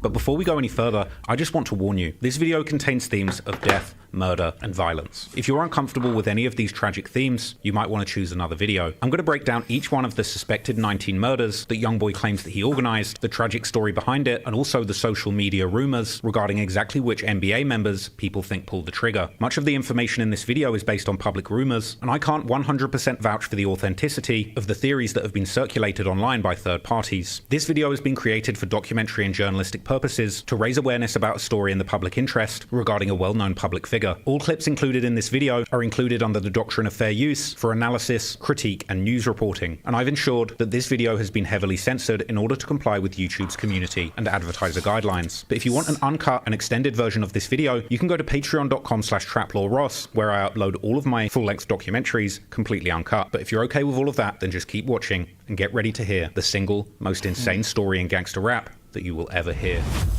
Let's see. Years before the sold-out stadiums, the 40 billion streams, and the countless Reddit posts speculating on how many murders YoungBoy was responsible for, he was just a troubled southern kid from Baton Rouge, Louisiana. His real name is Kentrell Deshaun Goulden, and he was born in 1999 in Baton Rouge, where he grew up in the city's north side around 38th Street and Chippewa, suffering a turbulent childhood overshadowed by violence and tragedy, in part due to his father getting a 55-year sentence for armed robbery and attempted murder, and the death of his beloved grandmother who raised him. This all led to YoungBoy YoungBoy being sent to a group home where he would suffer severe abuse and bullying, before he would eventually start a life of crime of his own during his teenage years, doing home invasions and robberies that would eventually land him in juvenile detention. It was during this time that YoungBoy finally found his purpose through writing rhymes, and upon his release, he began recording low-quality songs at home with his friend and roommate OG33 using a cheap microphone from Walmart. It didn't take him long to pick up a buzz in the Baton Rouge street rap scene, and he soon aligned himself with a local rap label and borderline gang known as Top Boy Gorilla, or TBG, led by rappers G Money and Fredo Bang. Unfortunately, one of the first people to give YoungBoy a leg up in his career would wind up being the first of many people that would be murdered to protect that career. YoungBoy would eventually release his first mixtape, Life Before Fame, under the TBG label in 2015, but soon issues like jealousy, disputes over money, and street beefs seemed to cause a falling out between YoungBoy and TBG, and in the aftermath, he and his close friend OG33 branched off and started their own movement that would eventually be worth hundreds of millions of dollars. I'm of course talking about NBA, aka Never Broke Again, which became both a rap label and a tight-knit crew of YoungBoy's closest friends, as well as his most prolific shooters and killers. This included infamous figures like Ben 10, Big B, Herm, Montana, Michi Baby, KD, Lil Pap, and Baba, just to mention a few. Moreover, in countless lyrics, YoungBoy and other NBA members would claim allegiance to a gang known as 4KT or 4K Trey, which appears to be a larger street alliance in Baton Rouge, and possibly also in other cities that YoungBoy and his friends would represent. There's been endless debate about the true underlying meaning of 4K Trey. Some have suggested it refers to those who kill for YoungBoy, or killing for Kentrell. Others have suggested that it actually referred to the beef with TBG from the south side of Baton Rouge who rep the 4, saying that they're 4K or 4 killers and that they banged the 3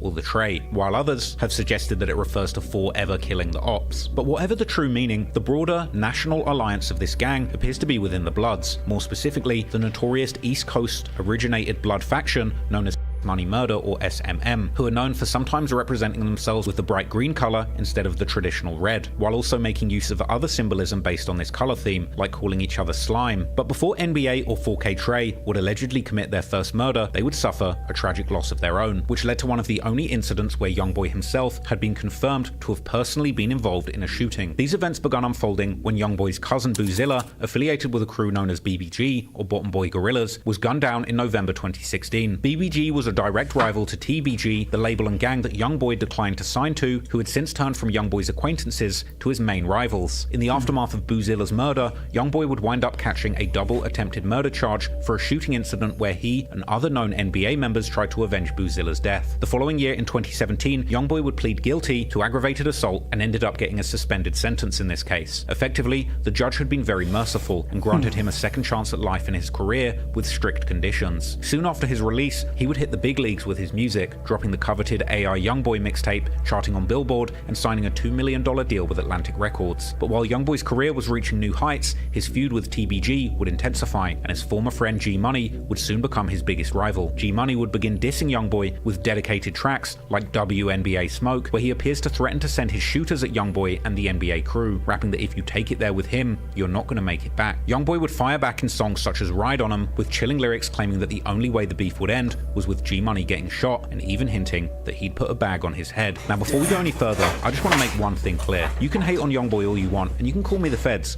but this is a dangerous man who warns his enemies and tells them exactly what's going to happen to them. G Money was warned what would happen in 2017 if he kept playing with YoungBoy, but he didn't take these warnings seriously, and he wound up being the first of many who unfortunately found out the hard way that nothing can get in the way of the NBA empire. The conflict kept escalating throughout 2017 as both sides would go back and forth on social media. Yeah, that little like my little partner, he used to be like my little brother. He stayed with me and everything. Everything was still all good until he started, you know what I'm saying, like doing his own thing, getting them a little buzz, getting a little money. He just got the big. He mad about his sister too, though. About his sister? Yeah, I had for a long time ago.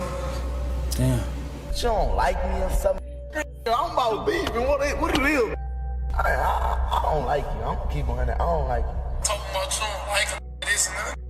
You ain't no for you to like, you hear me? G-Money wanted all the smoke, and his next move would be a fatal escalation. On August the 27th, 2017, G-Money dropped his notorious song Industry, another dedicated diss track aimed at YoungBoy and NBA. But this time, G-Money would get way more personal, mentioning people close to YoungBoy like his late cousin Boozilla and his mother Sharonda, as well as his sister, this time in a way that made sure that the relationship between these two former friends would never be repaired. But perhaps most interestingly, G-Money also revealed that someone had allegedly put $100,000 on his head, with Redditors later spreading rumors that YoungBoy's notorious manager Big Dump was actually the very person behind this $100,000 bounty. Famously, the video also prominently featured a Chucky doll, which was apparently a reference to an earlier YoungBoy video called What I Was Taught from September 2016, where the same doll could be seen, and this cursed doll would continue to pop up in spooky ways on both sides of this beef for years to come. From here, G-Money kept taking shots at YoungBoy and the NBA crew whenever he could.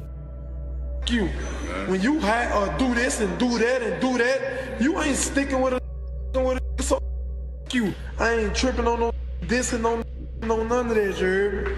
You, your mama, your brother, your cousin, your auntie, your uncle, whoever. Way throwback, you heard me? Made you script and you ain't do nothing about it. So how you think you can tell me something? And unfortunately, in some of these videos, G-Money was also revealing his location, as he can be seen standing outside a building while claiming that YoungBoy suddenly turned into a supposed killer after getting his record deal. Say, Leon, you know you ain't living like that, man. You get a deal and you done turn to a killer. When you start doing all that, man, you know you ain't cut like that, man. You know TBG been your muscle, boy. And the same you talking about usually don't live in jail, wherever they at, man. That's the same ran you out of Nouveau in the city, man. Yeah, you remember Will? Yeah, Will's out there. And you remember you ran out that store, man. You know what's happening with us, man. You hear me? Real. And I'm living out shit, you hear me? Everything you got with a deal, I got that without a deal, man. You hear me? You know, 30 plus on my neck with no deal. Yeah, for real. Driving that $100,000 coupes and man. Yeah, with no deal, boy. You better. I ain't gonna lie. When niggas be talking like this, bro, it's like you gotta do something, or some shit gonna get done to you. Like you taunting niggas, bro. Like recipes G-Money. But I never seen on this footage. I never been like indulging in the shit going on in Baton Rouge between YoungBoy and G-Money and Freda Bangs and shit. But when you see shit like this, like you taunting niggas, it's either it's like you expect them to be pussy or do something, or you gotta do something. It's like very few options gonna come after you doing shit like this. Stop playing and stay in your place, son. People familiar with the city of Baton Rouge could likely recognize easily that he was standing in front of a local recording studio on the 1900 block of Dallas Drive, where TBG were known. Do I still use Scentbird? No, I do not. I do not still use Scentbird. It's been a long time, but I don't still use Scentbird. I just buy things straight out. I haven't bought cologne in a long time because I always get gifted it though. But right now, I can't think of my favorite colognes right now. But yeah, I don't always use Scentbird anymore. I've been thinking about it like recently though. But Scentbird, I haven't used Scentbird in so long, and I think I can't give you a good I can't tell you much about them right now because they may have gotten more different samples on there. When I was using it, it was very limited in comparison to the things I wanted to try. I think it was another fragrance.net had much more of a wider range of fragrances that I wanted to try than Scentbird. So yeah, Scentbird, maybe now they have expanded the range of fragrances that you could use monthly. So it's a difference. Fragrance.net had much more of a wider range of things I like. So I prefer Fragrance.net in their monthly subscription in comparison to Scentbird. To record at. The very same studio was also featured prominently in the music video for G-Money and Boulevard Quick's track, Set Trippin'. Unfortunately for G-Money, he massively underestimated two things. He underestimated how easy he was to find in the city, and he hugely underestimated YoungBoy and the NBA crew's willingness to kill to protect their budding empire. In the early morning hours of September the 10th, 2017, G-Money was at that very same studio, seemingly recording another diss track aimed at YoungBoy, where he called the people's favorite rapper a liar. This would unfortunately end up being his last recording, as around 1:30 a.m., G-Money would step outside the studio building and take his last breath before he was ambushed and shot dead. Baton Rouge police are looking. That's crazy. So I mean, obviously, they heard the songs that was recorded. The early morning hour, because you have the recording files. So you like this is a serious beef. Then, if he was in the studio recording this track and then he left the same studio and got killed while leaving. And the NBA crew's willingness to kill to protect their budding empire. In the early morning hours of September the 10th, 2017, G-Money was at that very same studio, seemingly recording another diss track aimed at YoungBoy, where he called the people's favorite rapper a liar. This would unfortunately end up being his last recording, as around 1:30 a.m., G-Money would step outside the studio building and take his last breath before he was ambushed and shot dead. Baton Rouge. That's crazy. Police are looking into a deadly shooting that claimed the life of a local rapper. Police say someone shot and killed 22-year-old Garrett Burton on Dallas Street around 1:20 last night. Burton performed under the name G-Money. An alleged picture of the shooter at the scene would later circulate on Reddit. G-Money's good friend Fat Chapo, who was with him at the studio the night of the murder, would later describe the evening's dark events in a later interview. I was the first out the door. G walked out that door by himself. I told him before he walked out the door, like, and when I went to go get the slippers, he walked out the door on his own. And they start shooting. When they start shooting, I really didn't know what was going on because I heard a boom, but when as soon as the shooting stopped, I ran out the door. Nobody was I still never saw nobody. It was more like, you know what I'm saying, it f***ed me up instantly. But just as chilling as the murder itself were the haunting details that came out afterwards. The day after G-Money was killed, someone would go to the studio to document the murder scene, where they ended up capturing footage where bloody pillows could be seen laying on the ground. A picture of this pillow would also be posted on social media, where it would eventually go down in infamy as one of the most terrifying pieces of folklore about the Baton Rouge streets. This haunting image would start a wild rumor that G-Money's killers had actually thrown a pillow and told him to go to sleep after shooting him dead. It's unclear exactly who started this dark rumor, but it had a powerful effect on the Baton Rouge streets. The word of the bloody pillow would spread all around Louisiana, and YoungBoy and the NBA crew would become notorious not just as shooters, but like action movie mobsters who left props at the scene of murders to send others a message. While the truth behind these pillows turned out to be nothing as cold and calculated as people on Reddit might have you believe, even this make-believe story would survive in infamy for years, and it made the NBA gang out to be like boogeymen in Baton Rouge. But the truth is, the pillows had most likely been used by medics who came to the scene to help. Lucy B was good. I appreciate that so much, Lucy B. Appreciate that. Do you remember Lil Fat? Yeah, I remember Lil Fat. That was a time, man. That was around good times. I mean, that was legit around the time Lil Fat passed away. Yeah. But G-Money was like, he was, man, all these niggas be doing too much. A lot of times it was gang beef. Especially into it with niggas. I know that's Chicago slang, but into it. But you know some shit going on, bro. Every time you step out in the free world, and you at a public place like that, you gotta know.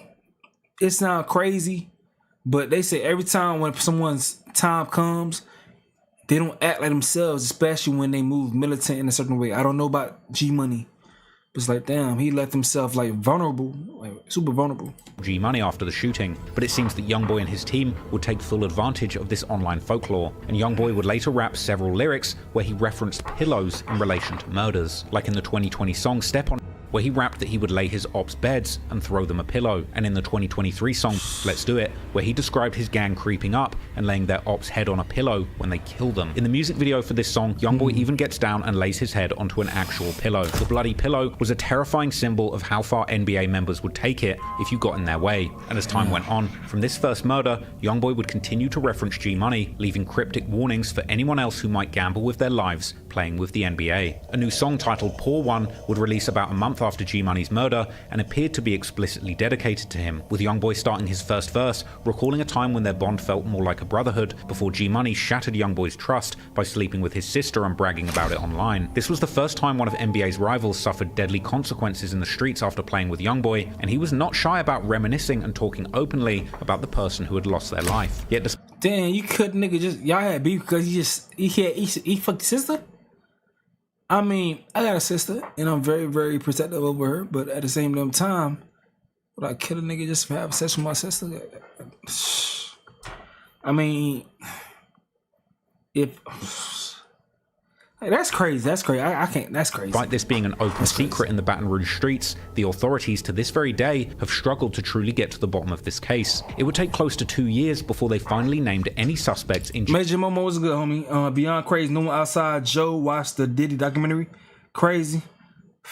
He doubling back. G-Money's murder, but finally in June 2019, DeAndre Fields, better known on the streets as Lil Pap or NBA Pap, will be charged with second-degree murder in connection to G-Money's death. DeAndre Fields, Baton Rouge police say they arrested him years after the shooting death of a local rapper, Garrett Burton.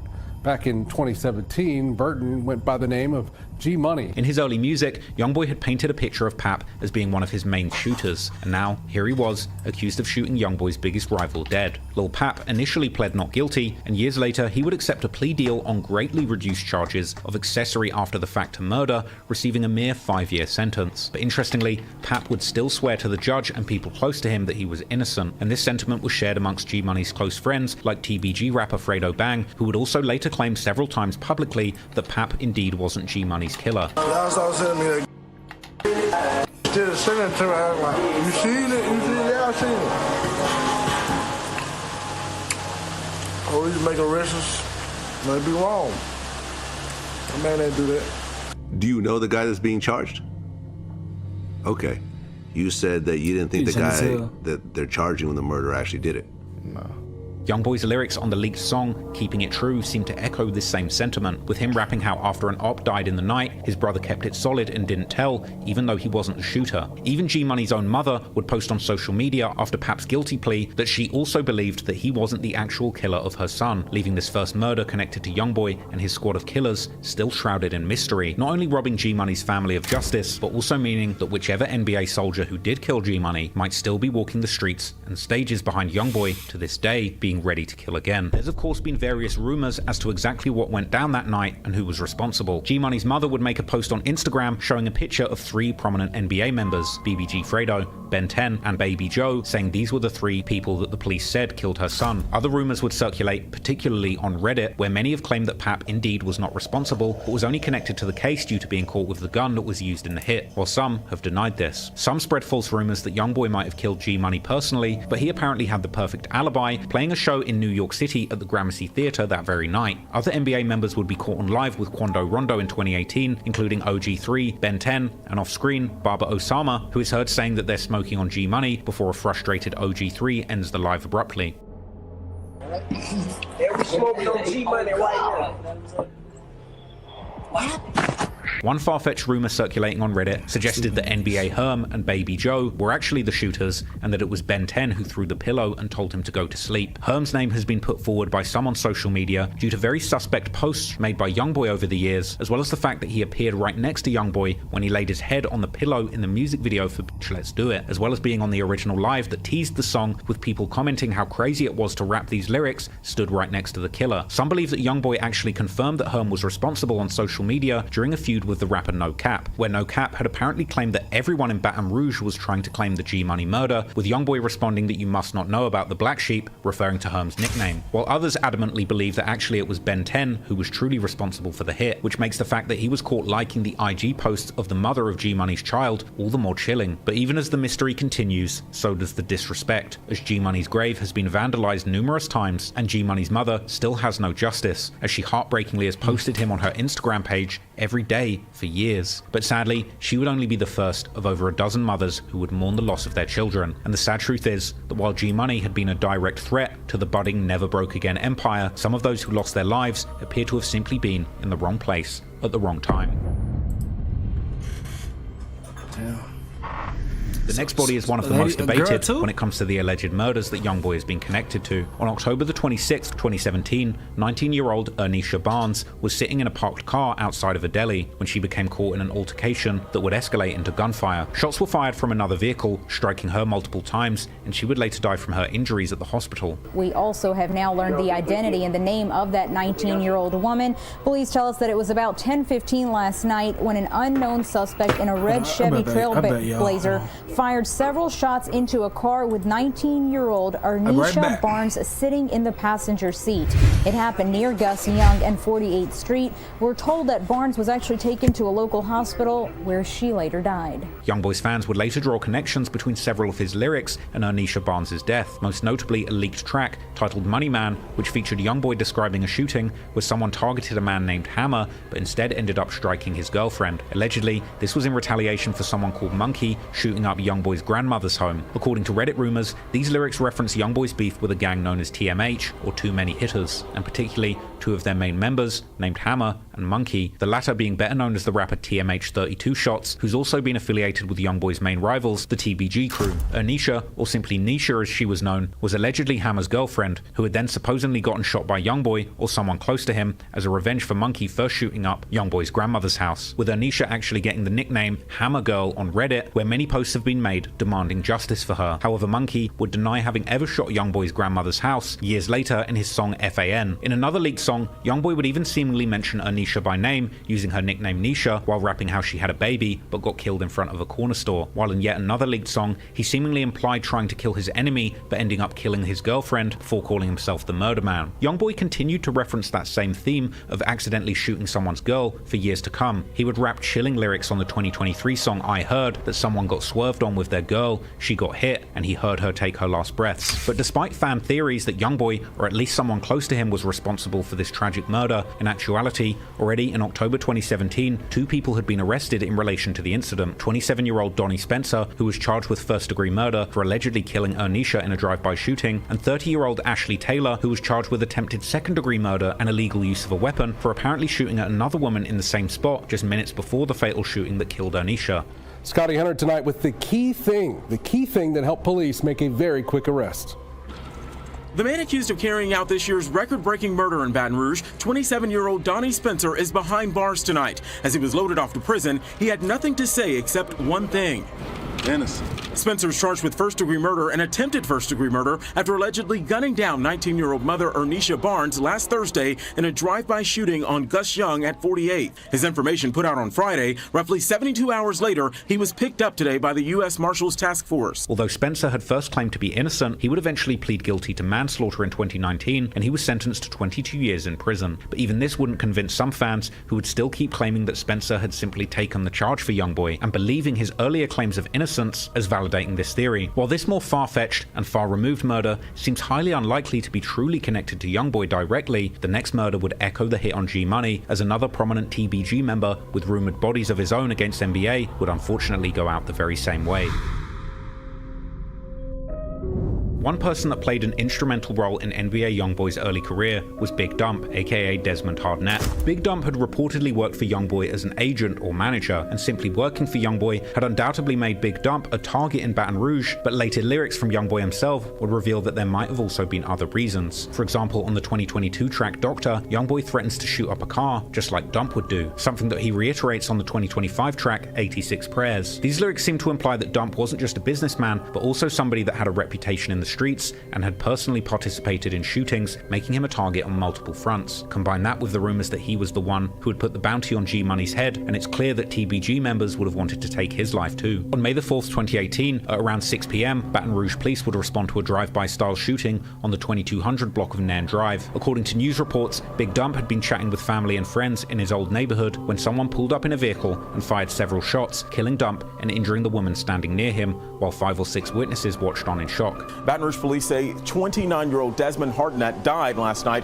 from his injuries. Police say Hardnett and a 32-year-old woman were both shot during a drive-by shooting yesterday afternoon. That happened near the corner of Nairn and Baywell. We're told the woman's injuries are not expected to be life-threatening. Unfortunately, like many of the murders in Louisiana, Dump's murder was never officially solved, although YoungBoy's main rivals TBG would heavily imply being behind the hit. Just 2 months after Big Dump's murder, 2 of TBG's biggest remaining rap stars, Fredo Bang and and Boulevard Quick would release a song called Body Bag, where Fredo opens up by rapping how they pull up on an op and dump the whole clip, before interestingly mentioning putting someone's friend in a grave because they had dropped some knots, which could indeed refer to the rumor that G Money had a $100,000 bounty on his head put up by Big Dump before the murder went down. And they would go on to brag how they had caught someone right outside the house, the exact circumstances of Dump's murder. Boulevard Quick would again go after YoungBoy and his camp a month later on his song called And One, opening up the track by telling his ops to keep his friend's name out their mouth, likely meaning G Money, and telling them to go and dig their partner up, likely referring to Dump, while later rapping that he heard people are looking for him because someone lost his soul, before throwing a Dump ad-lib there for good measure,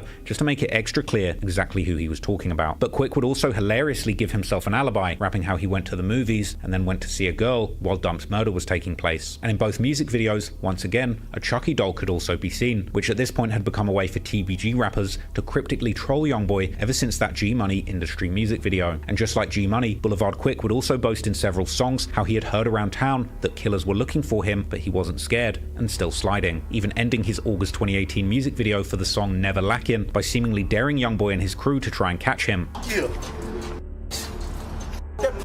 That shot that nut in your mama. Pull up. Back. Come out here. You know, TBG Gorilla Gang. Long live G Money. I'ma talk my shit. I don't hide behind money, cause I ain't got that much. So I'm in the field. You can't be, money must be counterfeit. You drop the bag while I'm still breathing. I got breath in my body. Fake it, boy. Pull up.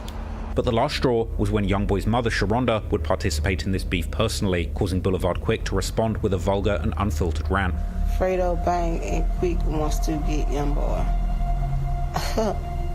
Fredo Bang and Boulevard Slow. You look like a man, though. You look like a punk.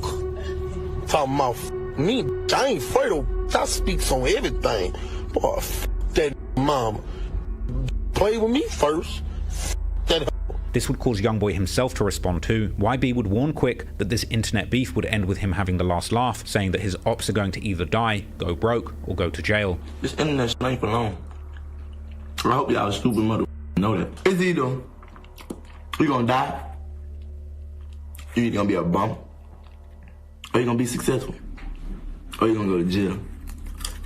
Then, on November the 26th, 2018, about 6 months after the murder of Big Dump, the Baton Rouge police would respond to Lakeside Villa Apartments just after 12:30 a.m. There, they would find 25-year-old Ashton Wells, aka Boulevard Quick, suffering from multiple gunshot wounds, and he would be pronounced dead at the scene soon after. Although the news reports would acknowledge that Boulevard Quick was already the second TBG rapper killed in recent years, the authorities had no suspect or motive. Interestingly, some people who followed a subreddit about Baton Rouge culture, not necessarily its gang culture, but the city at large, would even be aware of Boulevard Quick's disrespectful attitude and murderous tendencies, showing even that everyday people living in the city would too be celebrating his death. But Boulevard Quick's death was followed by numerous occasions of YoungBoy and his NBA 4K Trey affiliates dissing him and seemingly implying that they had been directly responsible for the murder. The day after Quick died, YoungBoy would appear on an IG Live while being in noticeably good spirits. He would rap lyrics from his upcoming track, My Mama Say, an interesting name for a song given that his mother had just been exchanging words with Quick, rapping that people keep talking about touching him, but they're the ones who keep ending up dead. The full song would drop the following month on YoungBoy's new project titled Realer, which included numerous lyrics that seem to imply that YoungBoy has people killed and is planning to use his newfound rap game riches to pay his shooters to keep killing people for him. He would rap specifically how he smokes up with his hitmen while plotting the next murder, and that they tell him that all behind YoungBoy they will kill people and that he will guarantee their check if they wet their targets. He would rap about the killers around him looking up to him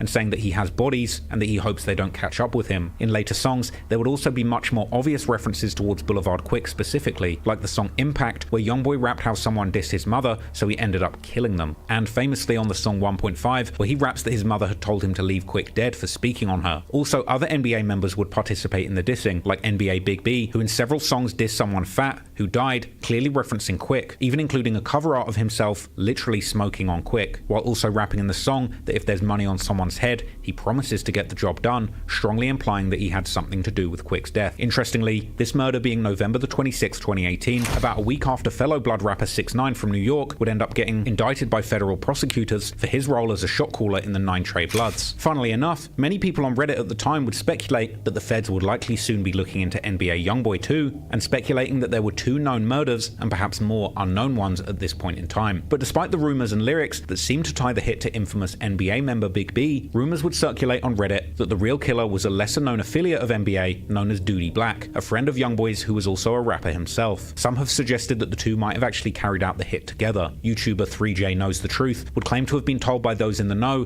that these were the hitters and that Big B was the one who took the shot. It was allegedly 2 people on the Boulevard Quick hit. Allegedly or whatever, it was Big B and Diddy Black.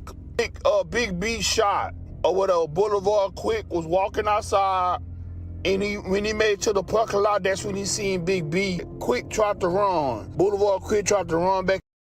That's crazy. And niggas would actually put up content like that, bro. Detailing damn murder like that. That's crazy. In the house, and they hit him or whatever. They run to the parking lot. That's when he seen Big B. Quick tried to run. Boulevard Quick tried to run back in the house, and they hit him or whatever. They hit him 2 times in the head. Big B and Diddy Black killed Boulevard Quick. That's what somebody close to the situation DM'd me and told me. When Diddy Black died, everybody started posting Boulevard Quick. When NBA Big B got shot, everybody started posting Boulevard Quick. YoungBoy would post a picture on FaceTime with Diddy Black, and it's rumored that this was only a short time before the murder of Quick. Unfortunately, Diddy Black, real name Darian Carter, was gunned down in his car in North Foster Drive in Baton Rouge on June the 11th, 2021, and the police were unable to identify any suspects, with many believing that TBG member Fredo Bang posting a picture with Boulevard Quick right after the murder of Diddy Black was confirmation that he was the one responsible. Rumors have since spread that this was a paid hit as retaliation for Boulevard Quick's murder. YoungBoy would pay tribute on the leaked 2021 song Northside Legend, calling Diddy that very thing and saying RIP. And he even seemed to express remorse over the retaliation that took Diddy's life on the song Letter to the North, where he raps about telling his mother to send $10,000 to Diddy's mother. Some on Reddit have suggested that there was never retaliation for Diddy Black's murder because he wasn't a true member of the NBA crew. But while YoungBoy later would use his music to express his pain and regret over the lives lost in the name of protecting the NBA empire, after these 3 murders, YoungBoy would begin rapping more and more with pride about his triple body count. At this point in time, YoungBoy had already become a well-established and prolific artist in the rap game who was known for his unmatched work ethic, devoted fan base, and his unique and versatile style, which ranged from emotional auto-tune ballads, which his fans described as pain songs, as well as incredibly aggressive anthems designed for sliding on your ops, which his fans would describe as murder songs. And it would be this latter subgenre of murder music where YoungBoy would begin to talk more about his infamous body counts. Some of the first songs that mentioned specific numbers were seemingly made around 2019, not long after YoungBoy's killers had allegedly caught their 3rd victim, Boulevard Quick. One of these being a song known as All in My Way, which was supposedly recorded sometime in 2019, although it would only be leaked in November 2021. In this song, YoungBoy would rap that he has 5 bodies under him, but you have to subtract 2, possibly referring to the 2 attempted murders that he got after his cousin Boozilla's death, or the 2 losses that his own side had suffered, Big Dump and Boozilla. In another song called Murder Man, which was reportedly first played by YoungBoy's ex-girlfriend during an IG Live on November the 18th, 2019, YoungBoy seems to imply that he has 3 bodies, and that someone who talks shit about him on Instagram is going to be the 4th, with this likely referring to King Von, who had just recently dissed YoungBoy in March of that same year, suggesting that he'd been lying in his music. YoungBoy talking about on this song, bro. What? You talking crazy on this man. Oh yeah? He ain't even like that. Oh! On this nah. On this cap. You got cap in your raps. But more about what happened to Von later. But this was only the beginning, and only 2 years after this number had more than doubled, as he would claim on his King Von diss song Dead Trolls, by 2020, YoungBoy was claiming to have racked up 7 bodies. Ironically, the exact same number of bodies that King Von was rumored to have, indicating that in 2020, there was actually a direct rivalry between the two on who had the most murders, with them actually seeming to be neck and neck in murder counts during this period. But who were these 4 people who YoungBoy had allegedly killed in less than a year in order to go from 3 to 7 bodies and catch up with King Von? Well, YoungBoy and his 4K Trey's growing affiliations with other gangs in Baton Rouge also brought them several new enemies that would end up supercharging the ongoing war in the city and rise the body count significantly. By the end of 2019, YoungBoy had a rumored 3 bodies under his belt, but he was also killing it in the rap game. October 2019 would see him hitting 2 career milestones that he's still not surpassed. His highest charting hit single, Bandit, with Juice WRLD, and the release of, in my opinion, the greatest album in his catalogue and the best album in modern gangster rap, AI YoungBoy 2. If you want to know more about the industry success that YoungBoy was having around this time, go and check out the 6-hour video that I previously did on YoungBoy a couple of years ago. But behind the music industry success, things were getting very complicated in the streets for YoungBoy and his NBA label/gang. At this point, YoungBoy's street rivalries in his hometown had revolved almost completely around his years-long beef with his former friends in the crew TBG. However, coming into the 2020s, another deadly beef would emerge, which I've covered in depth on my second channel, Trap More Ross, this being the beef between 2 gangs known as the Vultures and the Bleeders. The Vultures come out of the so-called Bankstown hood on the north side, which is known as the Third World, while the Bleeders hail from the Glen Oaks neighborhood, also known as Oaktown, which is located to the east from Bankstown. YoungBoy's deadly street alliance 4K Trey would eventually become entangled in the beef between the Vultures and the Bleeders due to shared alliances and rivalries, as Bleeders became allied with TBG, while Vultures became very close with 4K Trey, with the most popular Vultures rapper, YKWHIFV, even receiving an NBA chain from YoungBoy personally. According to online rumors, the chain of events that sparked these new alliances allegedly begun with a murder that hit YoungBoy on a deeply personal level. The connection in this case leads back to yet another gang based in the Sherwood Forest neighborhood on the east side of Baton Rouge, which is most famously represented by B-Way, a popular rapper who is YoungBoy's actual little brother, with the 2 of them sharing the same father, while there's also a third brother known as D Gobbler. B-Way and D's gangs rep several different names, such as Goblin Gang or DHG, aka Dark Hearted Goblins, and they also rep the number 6 and are sometimes called simply the 6 or 600 or 6 to Crew. B-Way's gang had a long-time rivalry with a gang alliance known as 300, which was founded by youths from 2 different hoods, Mall City on the east side and Gardier, aka G Lane, on the far south side. On the afternoon of December the 2nd, 2019, 17-year-old Javon Brown, aka Jay, an alleged member of the 300 Alliance, had just got out of the school bus on Ottawa Drive when 3 teenagers begun harassing him. What begun as a fistfight quickly escalated into gunfire, and within moments, Brown was struck by a bullet and collapsed on the sidewalk. Approached him, they started a fight with him, and during that fight, one of them pulled out a gun and shot him.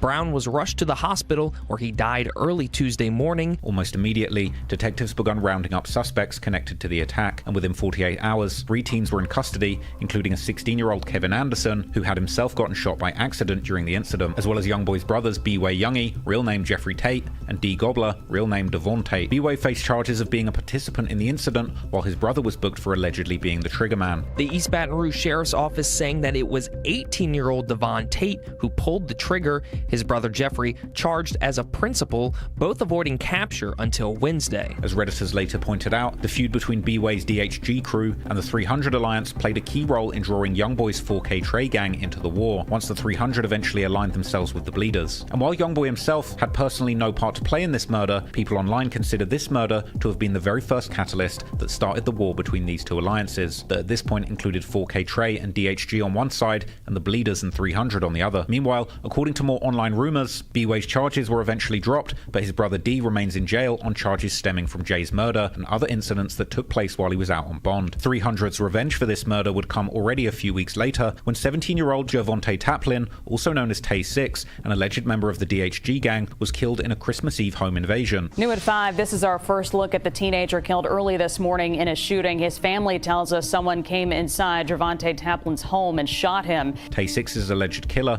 was arrested a few months later in February, and he would turn out to be 17-year-old Covarius Garner, aka Cutter, or Juice, according to the newspapers, who had confessed the murder to the police while also admitting that he was a member of 300. But while the law had so far been quick to catch both sides of this rivalry, 300 was already about to lose another member, as yet another gang would get involved in the war. The next victim would be 17-year-old Gyron LaBouffe, a promising young athlete and a rapper who was known by the stage name Gyron Bang. He was apparently active in the streets too, with pictures of him toting firearms and fistfighting circulating on Reddit. On the evening of Saturday, February the 8th, 2020, Gyron had left his home to go and buy a birthday gift for his mother at the Mall of Louisiana, the largest mall in the state and a popular hangout spot for the local youths. According to comments on Reddit, he bumped into 3 of his ops in the mall, leading to a fistfight, Gyron getting the better of one of them. This led those youngsters to come back with guns, catching Gyron on a street outside the mall, where they opened fire. First responders would find him suffering from multiple gunshot wounds near an apartment complex close to the mall, and they would rush him to hospital, where he would later pass away from his injuries. According to local news, Gyron's friend later told investigators that the two had indeed gotten into an altercation with a group of teenagers inside the mall. Later, as they left and headed towards a nearby trampoline park, they would run into the same group again, and after a brief exchange of words, that's when one of the teens pulled the gun and shot Gyron. But what the news didn't mention was that Gyron wasn't just an aspiring rapper, but also an alleged member of the 300 Alliance, who could be seen in his music videos repping the gang while toting massive guns. Less than a week later, the local news would report how Gyron's alleged killers were captured, these being 3 teenagers who the police had tracked immediately after the shooting. 14-year-old Bradley Payne, 15-year-old Iman Shumpert, and 16-year-old Frederick Tate, all facing second-degree murder charges linked to the shooting death of Gyron LaBeouf. These teens would all allegedly be affiliated with gangs that were 300's rivals. But most interestingly, one of them would turn out to be a youngster named Bradley Payne, who is now better known as the rapper 38 Young'un. He hails from the very same area where YoungBoy himself grew up, around the 38th Street on the north side, and repping a gang known as the Northside Rangers, or NSR, which according to some Redditors is part of YoungBoy's 4K Trey Alliance. And 38 Young'un himself is seemingly very well connected to people close to YoungBoy, even having made a song together with one of NBA's main members, Ben 10. Following Gyron's death, particularly many members of DHG, the gang that was repped by YoungBoy's brothers B-Way and D, would diss Gyron mercilessly on social media due to their own beef with 300. This little man. Damn, they want to join 16. Yeah. Damn, man. Rest in peace. Trying to hit the purple, son? You ain't trying to hit the purple, son? Man. You trying to hit the purple, son? Shut up.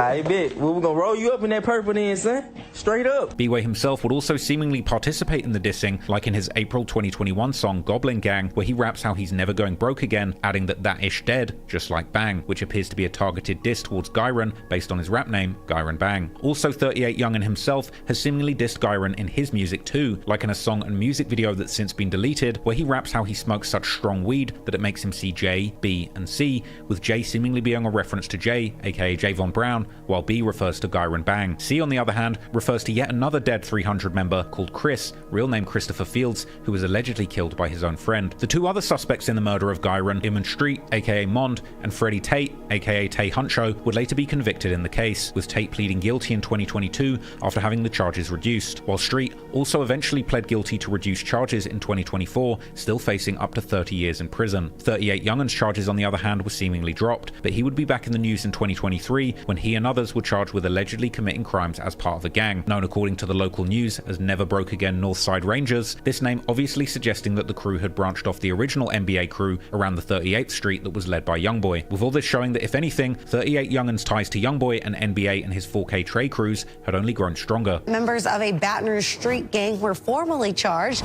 Bradley Payne, Jermonte Clark, Twain Bridgewater, and 3 juveniles were accused of being part of the NBA Northside Rangers. A grand jury indicted the 16s on charges within the criminal street gang statute in an effort to make the charges stick. On Reddit, some users have claimed that Gyron's murder ended up escalating the city's gang war significantly. And while it's not clear whether that's true or not, the killing in the city would certainly reach its peak during the early 2020s. But while these younger, YoungBoy-sanctioned NBA crash-outs were stoking these new deadly beefs, the 6th murder that occurred under YoungBoy's watch was much more personal.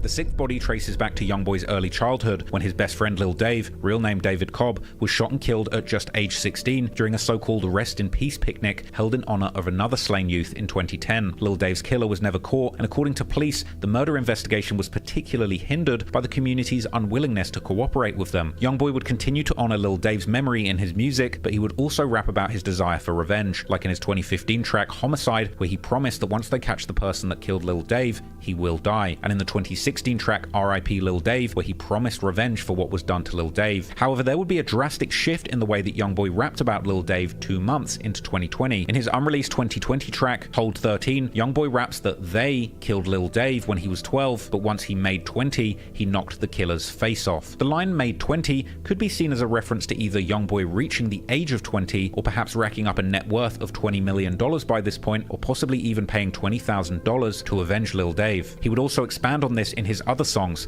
like rapping in his 2024 track Missing Everything that he had a flunky pop the person that killed Lil Dave, while in a leaked song called Yesterday, he raps how his life is not anything like it was in the old days because he doesn't need to get revenge for Lil Dave's death anymore. On another leaked song titled Fighting Demons, YoungBoy would rap how he woke up one morning and heard that somebody had caught the boy that killed Lil Dave, and described frantically calling Ben 10 for an update on the situation and being disappointed to find out they didn't hit him in the head with more than one bullet. Online rumors would eventually connect these lyrics to a shooting that took place on March 1st, 2020. That night at around 7:40 p.m, 28-year-old Lewis Cryer was standing outside on the 6700 block of Cambridge Street when a car rolled past and someone opened fire. Cryer was hit multiple times and rushed to the hospital, where he would later die of his injuries. Well, police are trying to get to the bottom of a drive-by shooting in Baton Rouge. Someone shot Lewis Cryer on Cambridge Street Sunday evening. That's just north of Airline Highway. In the streets of Baton Rouge, Louis Cryer went by the nickname Scooter, and allegedly he belonged to a gang known as the Young Goons, or YGs, who were the previous generation from the Bankstown hood before the Vultures got started. This gang was indeed long rumored to have been responsible for the murder of Lil Dave, with Reddit rumors even pointing to a specific 4K Trey member known as NBA Q, aka Lil Q, as being the person who avenged Lil Dave for YoungBoy. He would be someone that YoungBoy would shout out several times in his songs for being a shooter, apparently part of a deadly duo with another 4K Trey member called Big E, aka Chopper Boy, with one post circulating on Reddit claiming that Q has 3 bodies while Chopper Boy has just one, and one infamous 2017 YoungBoy lyric would describe the duo carrying out a hit for him,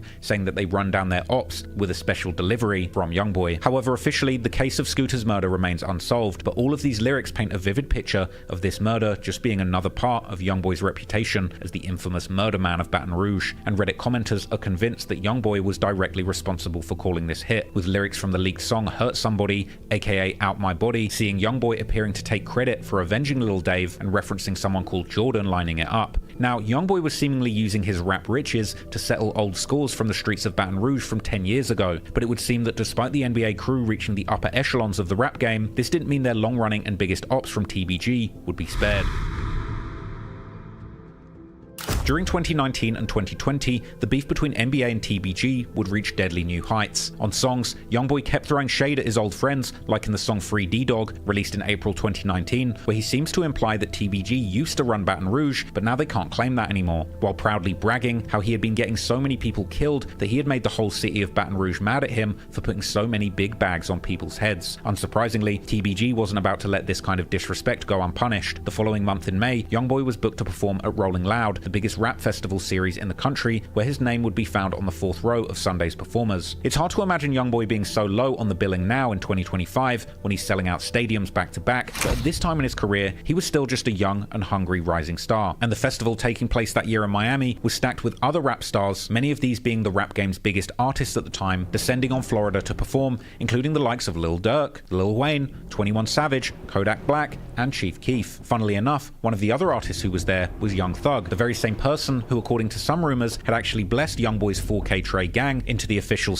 Money Murder Blood Gang umbrella. Early Friday morning, as YoungBoy was allegedly out partying with Young Thug, a shooting would take place on an interstate highway. TMZ would break the story, reporting how the target of the shooting had been Young Thug, but other outlets like the Miami Herald would later report how YoungBoy had also been present. A couple months later, in June 2019, one of TBG's main rappers and alleged main shooters, Lit Yoshi, would release a song titled Cutter, where he would drop some very interesting bars about him and another TBG rapper, Seven Hardaway, catching their ops on an interstate and adding how Seven was driving while Yoshi was shooting, with fans on Reddit later connecting these lyrics to that Friday morning shootout. But unfortunately for YoungBoy, his troubles in Miami were just getting started, and only a few days later, on Sunday the 12th of May, when he was supposed to be taking the stage at Rolling Loud, he was targeted by shooters in broad daylight at one of the most high-profile hotels in the whole of Florida, the Trump International Hotel and Beach Resort in Sunny Isles. As online sleuths would later put together, YoungBoy had made a crucial mistake, leaving his geolocation on whilst tweeting, giving up his location to his ops. And as he and his entourage were about to make their way to the festival, they would be ambushed outside the hotel by assailants who pulled up in a black Cadillac Escalade. As shots were fired from the Escalade in the direction of YoungBoy's entourage, it would trigger an immediate return of fire from members of his own NBA team who were carrying their own weapons. From here, complete chaos ensued, as gunslingers from both parties engaged in a Wild West-style shootout in the middle of a busy tourist hotspot. By some miracle, YoungBoy would again escape unscathed, while his girlfriend at the time would get hit on the shoulder, and 3 bystanders would also be grazed, including a 5-year-old child. But most tragically, however, one of the stray bullets would end up hitting a bystander named Muhammad Jaradi,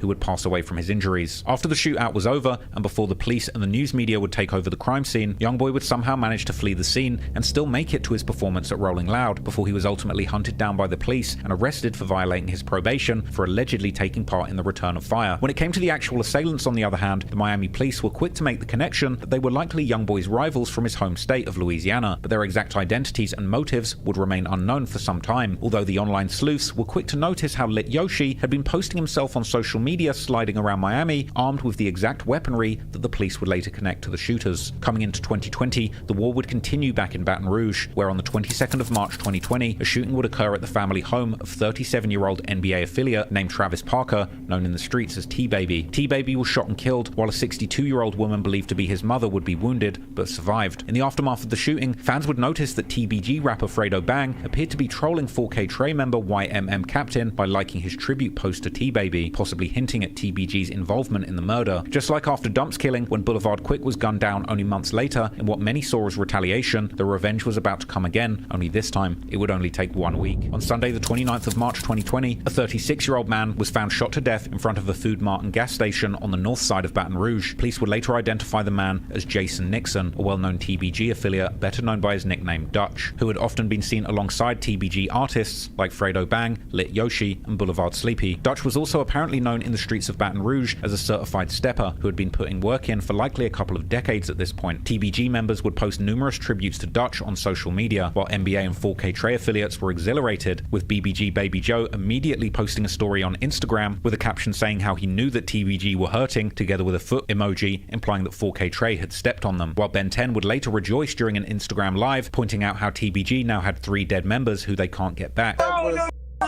About Kitty can't walk. Hey, what fan? Your brother dead. They can't get him back. Yeah, shit. What you say?